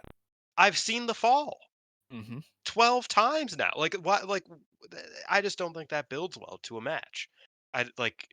I think you can do that. Like you could have Tekla sneak out a win over Micah here, and it's like, oh, she actually got one over on her. And then, Micah if you're really making a stretch for 3 months, Micah finally gets hers back, and then Tekla jumps her afterwards, and then there's a blow off like in a singles match. But legitimately, we've done this. Like I don't watch Tekla matches if I don't have to, and I've seen Micah pin Tekla 3 times Yeah. this year, and I Yeah, haven't even seen all like that's. it's I very avoid these uninspiring. matches, and I still see it. Yeah, no, it's very uninspiring, and especially for a feud that is already kind of Not hanging on good. by a thread Yeah. because Micah is upset at Tekla turning a year after it happened, and it's like, well, you could have addressed it before now, maybe. Um, so I don't Took know. you It's long it's enough. She just did yeah. jump your partner. Like that's how she Yes, turned. literally. I think maybe they're really hurting by Mina being injured. Like Mina literally just Mhm. started to get woven back into the stories of Stardom and got hurt, and they've said nothing about that. So maybe that's why is Mina went down with injury, and she was kind of meant to be a bigger focal point. But yeah, like the 50-50s with Tekla and Micah is just very uninspiring. Um, but yeah, that was that match. We then kind of kicked into gear for the show. Konami and Azusa Inaba beat Siri and Kyoko Kotatsu in 10 minutes when Konami beat Kotatsu with a triangle lancer. Um, Azusa my goat. yes, I think Kyoka adds a very necessary spark to Siri and Konami in that she is like a defiant young wrestler in a similar mold to Siri and Konami, who is like, I am going to do things the right way. I'm going to do things the way you didn't. And Konami simply kicks the shit out of her for it. And I think it builds really well to the moment Siri gets in to protect this kind of protege of sorts. It's a lot more personal than I think just Lady C getting beaten down for a Siri hot Yeah. tag. This is like an actual connection, and I think it definitely makes things a lot more emotive, especially Who when would have Azusa and Konami are Glate laying the makes shit in. things Who would have thought Glate would save a feud between two of the Yeah, best technical wrestlers of a generation I at know, one it's time, crazy. at least with Konami. But like But like, Konami isn't and that great? Azusa Because were like laying same shit thing, in. same thing with Kotatsu and Azusa. Like they have a natural feud because they have been through 7 UWF matches together. Yeah. You know what I mean? Like they've shot a shoot fight, like they've fought each other before. They've Mhm. knocked each other out several times. So like there's instant something there. Yeah, I thought this was very good. Among the better of the night. I would say the best match outside of the Mayu match up to this point. I would probably have them on similar, just because Mayu's Mayu. She's 6'6". See everyone. Um, but yeah, no, I thought this match was very good. I wouldn't have translated this into a Konami title match, but you do you. I don't know. Yeah, no, I'm gonna let her. I'm gonna Um, let them away with it. but yeah, I was I I was thought it was very a good happy match with though. Zeus's output as well. Yeah, I Yeah, quite liked it. I thought everybody just kind of laid their strikes in. The Mhm. technical wrestling was really well done. Very passionate, very emotive. Hate, for as much as people might like dislike hate, on these pay-per-views, they are usually the best story threads before the big matches. Like the rest of them are just They're kind of the only multi ones. tags. Yeah, like you have these like bog standard multi tags, and then by the time hate comes along and they have an actual feud to sink into, you're like, okay, finally, thank God. And Uh, that's kind of what I felt with this match a I little bit. I will I will counter that a little bit because, like, the last time Hazuki, for example, had a non-title story, it was the best angle in years in Stardom when That is she true. took Kid's mask. She just Yes. hasn't done anything since that. Yeah. No, that's fair. She has not had a story since then. I agree. Um, On screen, on screen. Obviously, her and Hanan might hate She's each been other, doing but stuff, yeah. yeah. Um, we then had Tam Nakano and Sayaka Kurara beat Saya Kamitani and Natsuko Tora when Tam pinned Saya in 15 minutes with a violet screwdriver. This was to keep Kurara away from hate and also to grant Tam a wish. Um, I was gonna in my match guide, I always write like the match stipulation or yeah, whatever. I didn't feel like saying, well, if if Sayaka Carrara loses, she goes to hate, but if Tam wins, she gets a wish from Sayaka. I just put a wager match. Usually I that is write it all valid. out, but I was like, I Yeah. don't. Um, so I didn't think this was a good match. I No, I thought thought it it was was quite very. I thought it bland. started well. Tam was like really trying to kick some ass, but then it kind of just She mellowed just out. stopped. She She did. stopped. Like I thought the other three looked well. Like Yeah. I thought Sakakurara showed some good stuff. Saya and Natsuko as a team showed some Hmm. fun stuff. Like they did the LCO ladder fall gimmick, Yeah. where Yeah. I really like that. It's kind of like a doomsday device, but different. Um, I like that. I thought they showed some cool stuff there, Hmm. but Tam just seemed so checked out for most of this. And Well, then I they think obviously, and then there they were wasn't like there trying to set up the they big Carrara spot, which I think is the big highlight of the match to me because I yeah. thought it worked really well. The crowd went bonkers when Carrara chose Tam over Saya and gave her the spear. I think Carrara got to overcome the double team. She got to set up the win for Tam. I thought this was all about Sayaka Carrara, and they did really, really well with And I that thought it part. was I thought it was kind of funny when she starts crying and Suriano's screaming at her, "Help! Yeah. Yeah. Help her!" That was weird. Yeah, that was strange. She like sat in the corner and just And watched. just It was cried for a interesting. bit. Yeah, Um, it was but I odd. did really like what they did with Carrara. And I do think that this storyline is benefiting her almost as much as Saya Kamitani and will do in the long run. Um, but obviously the match is very secondary to what happened after, which is when Tam challenged Saya to a loser leaves Stardom match next week on the 3rd of March. Is People that kind of is that lost their before? minds. Like, are we previewing that right now? Yes, because it's Monday, next Yeah, Monday. yeah, we're So previewing that. people lost their minds. Understandably so. Your two biggest stars just agreed to a loser leave Stardom match. I do not believe at all that that will lead to either one leaving Stardom.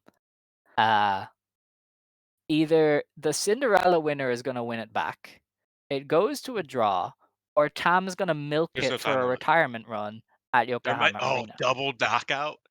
There is so Do you because know the you are drama not no because listen, you are not paying this story off of Korakuen Hall.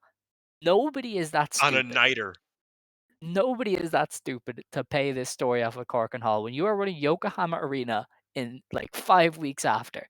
The contracts may end on March 31st. You're not going to do a loser leave start a match that early, okay? And neither of these women is leaving. If Saya Kamatani was leaving, she would not have won the belt in December. Nobody is that stupid. You are not belting her up unless she agrees to stay. Tam Nakano is Unless never working with unless Rossi Ogawa again. Never ever again. unless well, Unless unless Sai unless Kamatani Utami has been proposed. yeah, unless Sai Kamatani has been a secret agent left in Stardom Oh my god. by Rossi and Utami to Yeah. become the biggest star in Joshi wrestling, just to drop on the dime 2 weeks ago that she told him that she couldn't find a pen. It turns out she had a pen the whole time. She just didn't want to sign the fucking contract. She's jumping, brother. That's the most Monday Night Wars type bullshit ever. It's not happening. Tam is either going away to have a child or she is coming back and winning the belt at Yokohama Arena. There's Yeah. no like just in the like I don't know. The company is weird. Yes. They've done confusing and dare I say dumb things in the past. But I feel like it not being a title match kind of gives away that Saya isn't leaving. Because Yes. if it was a title match, then okay, Tam wins the belt, Saya leaves, Yeah. goes to Marigold, I guess. Like, okay, sure. But I feel like they're just giving themselves too much work. Like they're giving themselves too much to do. If Saya Kamitani is leaving and the belt goes vacant, just give the belt back to fucking Tam. Like that makes no sense. Yeah. Why would And, you? and then by the time this show goes up, they might have announced the match, but on the schedule, they currently haven't announced it, so we don't know like the full Officially rules. what's yeah. Um, but we are assuming because nobody mentioned the title that it will be non-title. No, I think Saya As far as I specifically know, said no Tam time limit. Yeah, I think Tam said, "I don't want your title. Yeah. I want you to leave." And the thing about You could this have just is asked for both, but you it know. does it does make you think that they're gonna have to escalate this further for Yokohama Arena. I assume this is the match for Yokohama Arena. But if you've already run a loser leave Stardom match, you have to go one step further in April Yokohama Arena to is, sell as it. far as I remember, the site of a few death matches. Oh, that would be cool. Yeah. No, I'm more on like a bigger stipulation. Oh yeah, Um, FMW would run their yearly anniversary show at Yokohama Arena. oh, I knew that. that's Yeah, cool. Um, but yeah, I don't see this or Kawasaki. story ending next week in Korakuen Hall when they are running Yokohama Arena. They are not running Yokohama Arena without Tam Nakano. She will be on that show, even if it is a retirement thing that she's going to milk for 6 weeks. I don't know, but this is not ending on January or on That would March be 3rd. really funny if Tam lost the loser leaves and she is actually leaving, but she's like, okay, but first retirement tour. Yeah, I think she'd be That's allowed. I always like, think yeah, she'd that's make fine. it work. She'd be like, "Oh, Oh, if I can't 100%. That wrestle in Stardom, I don't want to wrestle anymore," and that would be it. to be fair, given our thought process behind this, that they're going to blow the Cinderella on it, I think her losing and then actually just being like, okay, I'll leave, but in 2 months after I Well, do my retirement tour. so see, that is what interests me because it feels like they've set up Carrara to just slot right in Well, if something Tam that people was are not to noticing, drop out. and I noticed this the other day when I was looking at the Stardom talk show. Was it like Yeah, Matsugoto Stardom, yeah, whatever? Marigold, yeah. Um, Marigoto. Yeah, they did a recent episode like a Cinderella special, and it was Oh, Hanan being the MC, yeah. along with all of the recent debuts. Mm, And so I think last year was just like the start of it. I think this year we are really going towards the breakout tournament more than a mid-card breakout, like an under like a rookie breakout tournament. okay, More so than like I don't expect anybody that is more protected than Azumi in that tournament. And that is Azumi's not protected. interesting. Yeah, She could lose very easily. and that would allow Um Carrara to win. quite yeah, pretty handedly. Um That's just my expectations. Obviously, that shit starts in a week and a half, so I would like it if we had the fucking brackets, please. But as far as I could tell, I don't think that like Sakakura winning the Cinderella is that out of pocket, especially if it doesn't give her a title match. Because it's like, yeah, I probably wouldn't put Sakakura in a white belt match right now because she's still the pretty green. the Like she's good, way but the way yeah. Stardom almost tells their stories now, I almost feel like the Cinderella winner challenging at um, Yokohama Arena doesn't fit how they do things. Like they don't. Like they're gonna want to tell a story with Starlight Kid and whoever Well, challenges her. not to be me, but unless Azumi wins it, I don't think they are. Like, I think Azumi is and Hazuki's probably not gonna be in it because she has dates Yeah. during the Cinderella. So it's So, like Hazuki unless was one of it's the most natural challengers because obviously her and Kid had that mini feud. Hazuki, Rina, and Azumi were the only people who could realistically challenge Kid at Yokohama out of the Hmm. Cinderella. Hazuki's probably not gonna be in it. Rina just lost the title challenge. Azumi is a Yeah. maybe. Like, really? Like, that's like But it's Azumi or then Carrara currently. you can set up Azumi or Hazuki kind of either way pretty Mhm. easily. So you can Exactly. then use the Cinderella for Carrara. Now they might do something else. They might do a big faction versus faction match to get Tam back, and then she is back. Like they might do that. They might go full dramatics. But all I can say is You know what I this is also wouldn't be almost surprised? certainly not ending on March 3rd. You know what I also wouldn't be surprised if they But do? Is, when Tam loses, she gets the Jaguar Dakota spot where she just sits ringside as everything happens in front of her, wishing she could still be wrestling. Which is ooh. what they obviously made her do in AJW for like 10 years. Sometimes like Yeah. commentary, sometimes just as like a, you know, special guest who was at every show. Yeah. Um, but like I wouldn't be surprised. And they obviously did that to everybody who was forced to retire, that they would just have them sit at ringside, just be sad for a bit. Um, So yeah, I definitely could see Tam like milking this by just like sitting at ringside for a month until Sakurai saves her and brings her back Yeah, to the company.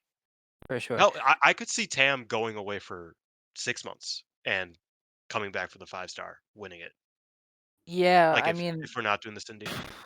I guess it would hard to get her back without a story purpose after that Yeah, length but of I time. think I think And it, the I Cinderella is your easiest kind of the out Cinderella's there. the easiest, but they've done dumber. That's true. Like Yeah. they could make something out of thin air. Like Yeah, they do that. that is valid. I mean, look, I think we'll know. We'll obviously know next week, kind of what the story is there. I But am excited. oh I yeah, will for say sure. I don't And they got like me. either of They these had me two hook, line, and sinker currently. again. Every Yeah, time I like I'm think I am not out on this, they grab me back in. It exactly. is fantastic. Tam And Nakano, you are a fucking genius. You I will cracked give them crazy credit. woman. I on this show like a month ago said they should really be milking contract season.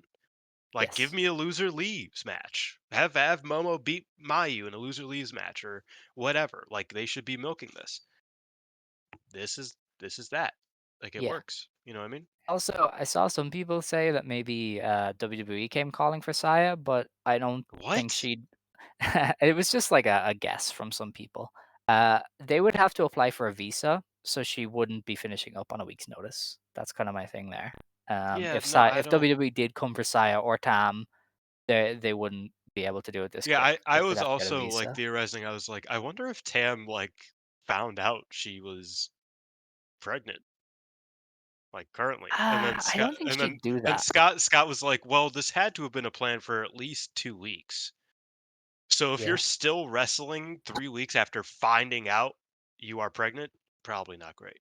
you can do that though. Didn't Becky do that? No, but if you find out, like you're probably a bit along if you have found this out. Oh, right. Yeah, yeah. Like No, I like get you. there have been wrestlers. I mean, Ibuki Hoshi didn't know she was pregnant until pretty late, That's crazy. dangerously late. But it would be negligent if if a month ago Tam was like, "Yeah, I'm pregnant, so I got to leave. I'll keep That's wrestling fair. for 2 more months Yeah. though." Like that. So Well, that's not it. But yeah, we'll yeah, see. We'll see. we will. I am We fascinated gotta by it. we gotta I keep know I going, gotta move on. sadly. Hina beat Miyu Amasaki to win the Future of Stardom Championship in our next match. It went just With under the lowdown. 14 minutes. Yeah, Hina won with what was called a mud splash. This this was another one of those, like, you have to pay attention to the match kinda things, because Hina couldn't win with her jackhammer and then had to pull out a new move to win, and then announce that she's a full-time wrestler going forward. So I think this was like a changing of the guard for Hina to where she announced herself as a full-time wrestler with her new finisher. Yeah, no, I as a longtime Hina fan, uh, as somebody who's always kind of defended her, uh, as she has always been ranked number 3 to the Yes. sisters, um, I was very happy with this performance. I thought they did a great job. Uh, it's nice to see the Queen's Quest girlies go at it and have a great match. Maybe not great, but a very, very good match. Um, yeah, I was very happy with this one. Happy with the finish. Um, as we saw with Hummingbird, a lot of people don't get that frog splash down pat on the first try. She did, and that's awesome. Happy Yeah. for her. Alright. Um, did you enjoy the match? That's really I all. did. I quite liked Yeah. it. Okay. Yeah, That I was was I good, was but very not great. happy with this. Yeah, no, I agree, but I also don't like I don't think the future matches are supposed to be great most of the time. You know what I mean? Like I think this was pretty much where it's meant to be. All right. Our next match was the Goddess of Stardom Championship match. Hanan and Saida retained over Mei Seira and Suzu Suzuki. Hanan pinned Mei after a combo move involving her and Ida. It was kind of a flying lariat into a backdrop driver kind of thing. Um, Mhm. it doesn't tell me how long it went, but yeah, they retained. This was a great match. Almost stole the show. Like, these two teams are fantastic. I I was loved kind of. shockingly lower on this than some people. Wow, I I thought think that you was need great, to rewatch it. I think you might need to rewatch because, like, the potentially. way it would change the flow between who was in and who was out. Like, Ida and Suzu were a lot more grounded and striking. then Hanan and May would pick up the athleticism.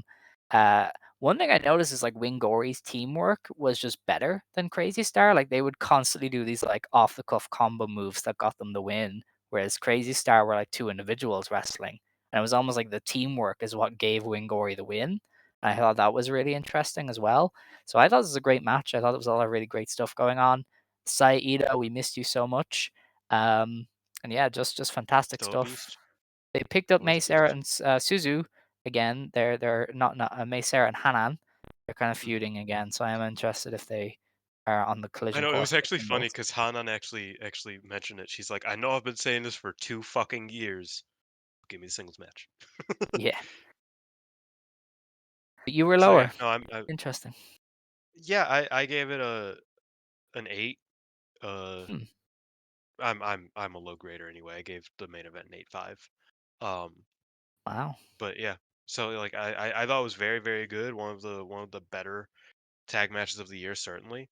But I would still have it probably lower than the Marigold one, and I'd probably still have it lower than one or two of the Bobo Bobo Momo Banana matches from this year in terms of tag matches. Wow. Okay, that's fair. We then got into our main event, which was for the Wonder of Stardom Championship. Starlight Kid beat Rina in 23.5 minutes with a Black Tiger leg destroyer. Um, from the moment the video package played, I knew I was in for something amazing. You know, um, I think Rina making her entrance with the sword that Hannah had in TCS with the braids. They very much didn't shy away from the emotional aspect here of Rina doing this for Hannah and attempting to win this belt on her behalf. And I think that added a lot to the match. Obviously, they had the Tiger Lily tease, and I called that last week. I think And yeah, eventually Rena will hit hey, that Tiger Lily, and it's going to make the place explode. I don't think people noticed that in her match against Hina. Yeah, I she think it tried it in was. Nagoya, I think, against She somebody. tried it somewhere, and Yeah. I was like, and not many people kind of like noticed that. Like it didn't make the rounds online like I expected to when it happened. I was like, did I just see that? Did anybody else see that? But obviously this was a bit more on the nose, and it was awesome. This match was fucking absurd, man. All right. Um, I assume you were done. I no, I just said it was a great match. I didn't really All go right. into it because I didn't know that you weren't here. Oh, that's fair. So what stood out to me is that Rena isn't really like any other wrestler in Stardom. Mhm. Everybody else has like a box to tick that they work to. Like they're the fast one, they're the striker, they're the technical one, they're the evil one. She's just kind of everything, and she does it all She's, really well. you know, I I said know this to Peps actually. mm, She feels more like a Tokyo Joshi Pro trainee than a Stardom one. that's an Is interesting. they are all very well-rounded trainees nowadays, and they're very good at kind of building a match the way Rena did here. She doesn't. She just doesn't feel like a Stardom wrestler to me. It is. I It is don't. so different. I think it more comes from the fact that like I don't know how this happened, but I feel like she used all of the training she had, 8 years ago, and kind of like enforced it now. 'Cause she feels like an old school Stardom wrestler. Mm, Um, because like I think the house style has developed to be a bit more what's your archetype? yeah, But I feel like once upon a time, like this is where it I'm was a gonna melting need pot. this is where I'm gonna needlessly bring up Kagetsu. Once upon a time, Kagetsu and his style was more like, yeah, I'm evil, but I'm also a comedy wrestler, and I'm also the most agile wrestler, and I'm also I throw choke slams, so I'm sometimes just randomly a power wrestler, and I Yeah, obviously no, have the at one techers point in and the time, we had, Yoko Bito, Io Shirai, Kyoko Kimura, all with their own very different visions, all active at the same time. And yeah, but you had Nai yeah, with and it was AEW, and you had Yoshiko mhm. with her influences, and it was just a melting pot. and people would learn a bit more of like all around. Like I think Hazuki was is a perfect example. Like young Hazuki was like such a tremendous all rounder wrestler, and she still is. But like I think I do think, but even so, Hazuki has moved more into like I hit you hard. Like that's Hmm. the box she needs to tick. She wasn't necessarily like that the whole time. She used to lean into different areas a bit more than she does now. And so I get what you mean. And I agree that I think Rina is like this like kind of novel wrestler in Stardom right now. That she is a true all rounder, which isn't really like most of the wrestlers aren't like that. And I thought this match really benefited. Like this match really opened my eyes to Rina, who I've always been a Yeah. fan of. Like her whole future run was very good. I was lower on the future run than most. I felt like her matches always had a limit to them. Hmm. Um, which, like I said, is what I expect from the future belt. That's not a indictment on her. Even it was just like but it has its limits because that's how it is. But this was the first match where I was like, holy fuck! Like, give her the goddamn reins, man. I don't know what we're doing here. Um, she did some tremendous heel work early. She had a great babyface comeback. She this was her match, and Starlight Kid is in the greatest form of her life. So obviously Starlight Kid, you know, I think Starlight Kid in her current shape right now could have a match with a broom too. It just so happens that she got to wrestle against someone that she has been close with for 10 years and that is really fucking good and that was in her hometown and everything just aligned to have a truly great and memorable match here. Um, yeah, no, I was super impressed with Rena. I always kind of said I don't know what Rena's future is. I know it's gonna be good, but now I'm kind of like, oh, it's gonna be like scary. Yeah, most definitely. Like I think the way they Like, this is her like, company. yeah. No, I think for her to have her first like long form title match and she didn't look gassed. She paced it really well. They had the crowd engaged the entire time. Like it was well thought out and well structured as a match. Like even like the legwork ended up coming back to really get Mhm. her in the end. It was just really well done on all And I mean, accounts. Rena is a great like this is not like the trios match we talked about a bunch a couple years ago, a few years ago now. The Oh yeah, trios young challenge, her OED. first time. Yeah.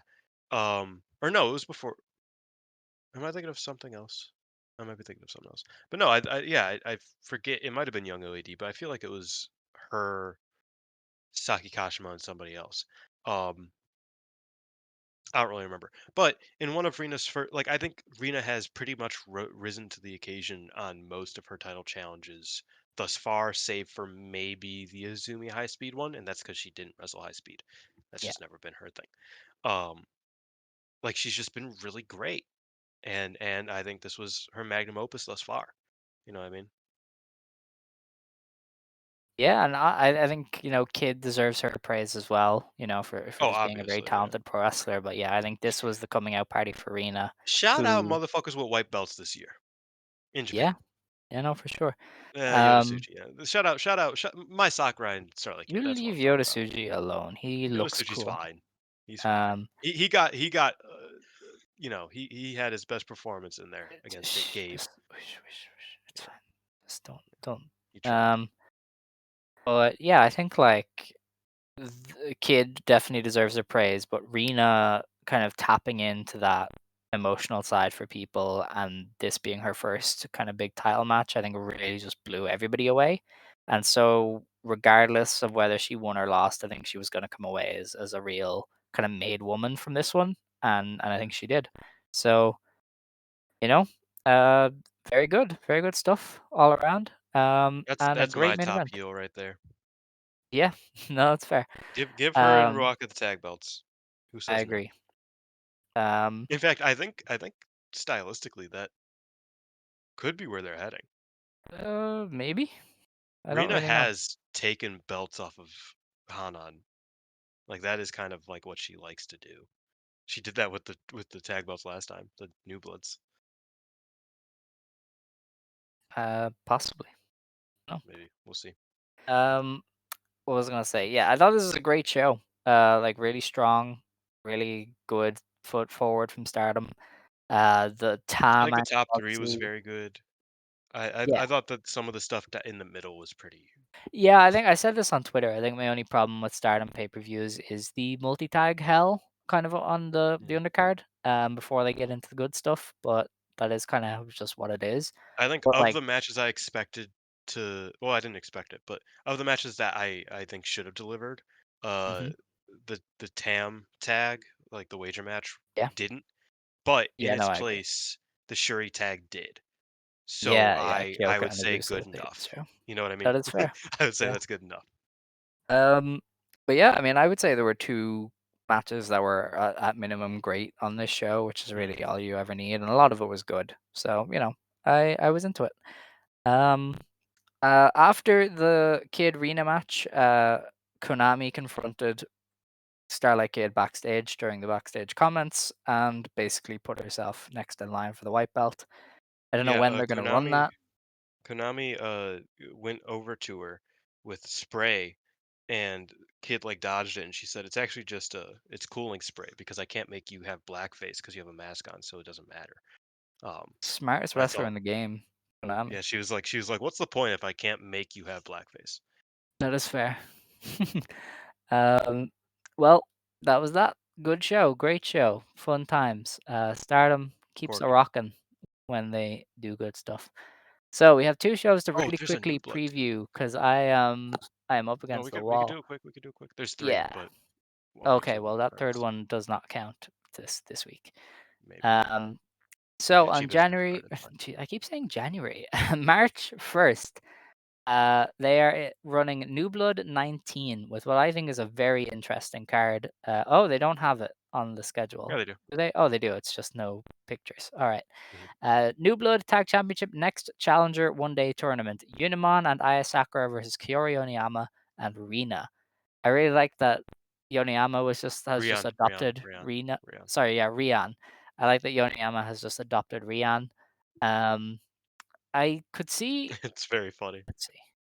I can see Aya and Unimon winning to then wrestle Hina and Rana, just because they did kind of build an Aya Rana thing briefly there. So maybe that'll be the final.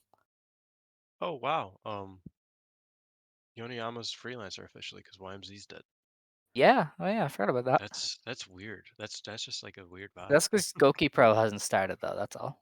Like next month Yeah, it will true. change. Um. Um, but no, Yeah, Unimon and Aya. yeah, I think Yeah. Udamon and I probably are next up. Okay. And then Hina and Rana will beat Akira and Yuria. That seems Yes, guaranteed. And then our final will put Aya against Rana, who've been kind of feuding a I little think bit. Aya over Rana is where we're Yeah, going. that would be Maybe good. Udamon over Aya or over Rana, but yeah. Yeah. Um, we then have Sayaka Kurara versus Miku Kanai from T Ooh, Hearts. Um, Kurara probably wins because Miku does not win much, but that is an interesting match to have. yeah, I fucks with it. Rina and Ruaka versus Maria Koga and Honori Hana from Seed to Also, pay fuck yeah. off the Ruaka Honori thing. For those who haven't seen Maria Koga, I really, really like her. She's just kind of Her that match old against school. Hiroyo was really good. Oh, that was awesome. Yeah, Yeah, that I was was not fantastic. expecting it to bang so hard. She puts oomph on her kicks now, and that's all you Yeah. really need. Like, there's a lot of impact on her strikes, and she sells really well. And Hinori Hana and Ruaka want to kill each other, so this is going to go crazy. Mhm. Um, we then have the New Blood Tag Championships on the line. Wakasuyama and Hanako defend against Nanami and Himiko of Diana. That's a win for the champions because Himiko is never getting pushed by anybody. Well, Isn't she maybe like in Us 40? Academy. Yeah, Yeah, I yeah. think she might be late 40s. Yeah, so she's definitely not gonna get pushed. So yeah, this is a defense. She's 52. Right, okay. Yeah, I was gonna say Yeah, I think she's further than that that. is fair. Well, that's that. Fun looking new blood. I won't lie. Yeah, yeah. Then we have I haven't Stardom been Night. liking New Bloods lately. This one looks, Yeah, the good. last one was rough. We have Stardom Nighter in Corkin. This was sold out earlier, but they have put more seats on sale, so we're looking at another sellout crowd. We have a high speed championship match. May Sarah defends against Fukigen Death. I think May retains because they are building up to Unimon dethroning her. Wait, what did you say? Wait, what match is this? May Sarah versus Fukigen Death for the high speed Oh, I thought you were championship. starting with the trios match. I was like, wait, that what? I was like, No. Unimani in here. You're doing nothing. So Yeah, May Sarah's Unimon winning. is being built up as May's like Yeah. next big challenger. Oh, I forgot that there's this there's the Oh, they have the rules. Yeah, rules. yeah. The 2 out of 3 falls. Yeah. Okay. We then have the Artist Stardom Championship match. Starlight Kid, Azumi, and Miyu Misaki defend against Lady C, Tomoka Inaba, and Rana Yagami. This is a V1, so unless one of the Neo Genesis crew has handed in their notice, they are not going to lose the belts. And they probably wouldn't have won the belts if they did hand in their notice. So I don't know. It sounded like Izuki was in the fifth hour last year, so maybe Miyu just decided to go into business for herself. She said, I that miss would Uda." I would unironically love Miyu Misaki in Marigold because that would be such a cool rival for Yuzuki and Seri. Like she would just be like, Yeah, "What up, bitches? I am here that now." young four with them and Misa would be kind of absurd. Yeah, Uh, yeah. We're getting Kazuna but up out of here. No more well, Kazuna I love Tanaka. The future of Kazuna. the company talks. Get her out of here. We'll see. You know, she's Yeah, doing. We didn't yeah. talk about. She's doing bridges again. She's on her way to return. She's That's doing well. cool. All right. Yeah, Um, probably within a month or two. yeah. Who's Yeah, who's back first? Her or Hummingbird? I think. Damn, you're gonna have to. That was so quick. I couldn't even Powerful. mute myself. That That was was my powerful. bad. Usually That's I all mute right. myself for that. It was just coming, man. Um, yeah, I don't know. I haven't heard a single word about Hummingbird. No, I worry about her. all's She quiet might have there. flown away. Um, Maybe. but Yeah, as Neo for this Genesis probably match, retains. yeah, I think Azumi said that Rana's trying to be the youngest artist champion, or not Whoa. youngest, the like quickest All artist right. champion Okay. of all time, uh, having only wrestled for a year and a bit. Mhm. So I'm not sure if that's true. I think Azumi might have just been lying because she might just do that, Maybe. but I think she said that. Yeah, I'm interested in this match. It should be fun. Uh, Mhm. Artist matches have a good style to them. It's Korakuen. It'll have fun. It'll be fun. It's sold out, Corkin. I expect all these wrestlers. You know, like Tomoka works against. Ooh, What? oh. What? I was thinking, you know, Tomoka might challenge Kid, but then I remember Konami's challenging Kid. Yeah. Sadly. Um, and then obviously we have Tam and Saya Kamitani. Loser leaves Stardom. We kind of discussed that earlier. Tam is most It's not likely to official, so we lose can't if really there is a like. loser. Yeah, But they probably win her back, or she just does an extended retirement tour. But Saya most likely is not losing that one. So that's that. yeah. That match fucking got me in a lot of trouble yesterday. Really? Oh Yeah, yeah, because you admit Saya Kamatani is actually great. That's no, good. because All right, I said that folks, Saya it is in a less time intense to heel unit might be go. fun, It and is everybody said, "How time dare you!" Go on. to finish the show. No, I actually have to go and do something, so we're I gonna, know it's 5 minutes past. Yeah. yeah. Um, so, um, yeah. With that, if you want to stand, you may stand. Take If your you time. want if you want to sit, you may sit. Believe today, shine tomorrow. You decide what you believe in. Joe. Shine forever. Stardom Questo. Yeah.